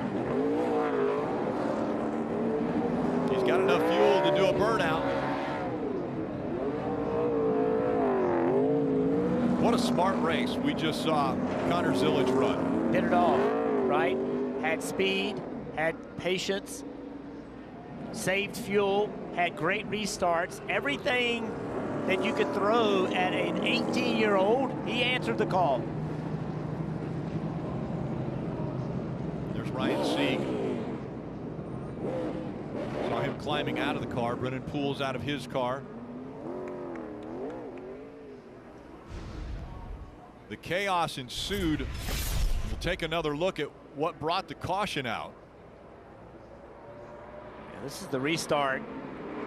0-0 going around.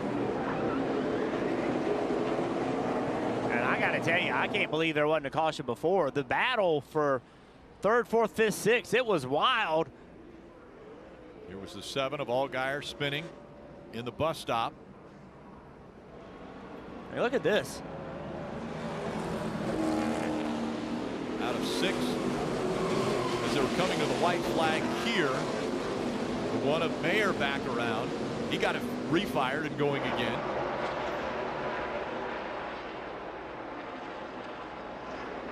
And this was the reason for the caution on that backstretch. So much speed. Yeah, Sieg with a big hit right there. That was a big impact. Oh, there it is.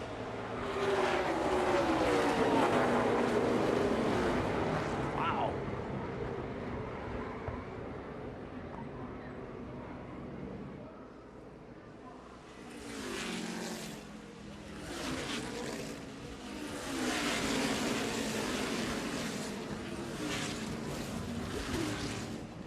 Somebody involved back there, but the checkered flag comes out for Connor Zilic, and he is now celebrating win number 1 in the Xfinity Series. We'll see him a few more times behind the wheel in the remainder of 2024, and then full time in 2025 driving for Junior Motorsports. Take a look at some of the other drivers that have done it, that have won in their debut.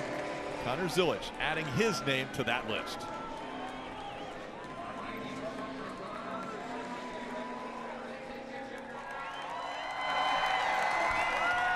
And Connor Zilic is going to salute to the fans with a checkered flag. Wins in his debut in the NASCAR Xfinity Series. Man, oh man. Welcome to the NASCAR Xfinity Series, Connor. How did you do it? How did you save enough fuel for those double overtime restarts? Man, I don't even have words. I worked so hard for this one. I've been working for this one for months, and it's so special to me, man. I don't even have words right now. I don't know how I saved enough. I sputtered up the hill with 2 to go. I didn't think I was going to make it back to the line. I was saving the last 2 laps. Oh, but man, I'm going to enjoy this one for a while.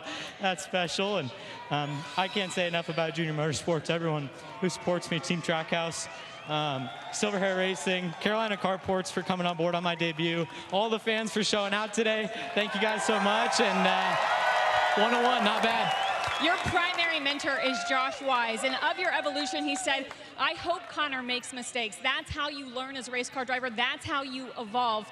There were some mistakes made today despite the win. How much was this a learning experience for next year? I mean, coming in today, I just wanted to run all the laps, and I ran all the laps, and I came home with a win too. So, you know, I can't complain about that. Josh Wise, he's done so much for me, to not only the race car driver I am today, but the person I am today. I can't say enough about everyone at Chevrolet who supported me over the years. My second race as a Red Bull athlete, I'm 2 for 2 with that helmet on, so I guess it's good luck. And I just can't thank everyone who's helped me get to this point. It's special, you know, come out here and win my first race, and hopefully the first of many. Congratulations. Thank you. Connor Zilic overcome with emotion in his first NASCAR Xfinity Series win. Marty? Kim, while there wasn't much of a battle for the win, it was a crazy battle for second. Sheldon Creed, how did you find your way through all that mess? Just trying to keep the nose on it there. Actually really fun. I felt like that was the battle for the win probably if the 88 ran out. So yeah, I thought I put myself in really good positions to end up second again. I could be mad, but I'm actually happy for kind of how our day was going. We were a top 10 car, but I just didn't know, you know, how good we were to run in the top 3 there. So, you know, congrats to Connor. Obviously extremely talented. Cool to see him. We'll race him all year next year. So, yeah, another top 5 for our team. Thankful for everyone at Joe Gibbs Racing, Toyota, friends of Jacqueline, everyone that supported us this year. CW last week, MRC Construction at Sonoma. So. I don't know what that is, 12 top 5s on the year. Just good momentum for the playoffs, and I can't wait for Bristol next week. And yeah, I'm having a lot of fun right now, so that's what's important. Rick, when it's 3 wide for second on the next to last lap of the race, and you wind up being on the winning end of that, you can't complain if you're Sheldon Creed. Yeah, Sheldon Creed gets his 12th second place finish as well, but he's always in contention. You take another look here, and you see the unofficial standings here, and that puts Allmendinger and Creed in yellow as far as locked in the playoffs based on points. And no 88 on here because Connor Zilic not eligible for the playoffs. I know winning you're in is the idea, but you have to run all the races. He went ahead and did it in his first start. Tomorrow it's Cup Series turn. Countdown to green at 2:30 right here on USA. You're seeing some of the other drivers coming up to Connor to celebrate with him, but 3 o'clock on USA, it's Cup Series playoffs. Again, that's race 2 of the round of 16, and then the post-race show at 5:30. NASCAR and motorsports coverage is always available on NBCSports.com. Coming up next on USA, it's Super Motocross Playoffs, that encore presentation from Texas Motor Speedway. Connor Zilic earlier today won the pole and then won stage 1. And saved enough fuel that he was able to get to victory lane in his very first Xfinity Series start. The 18-year-old is on his way.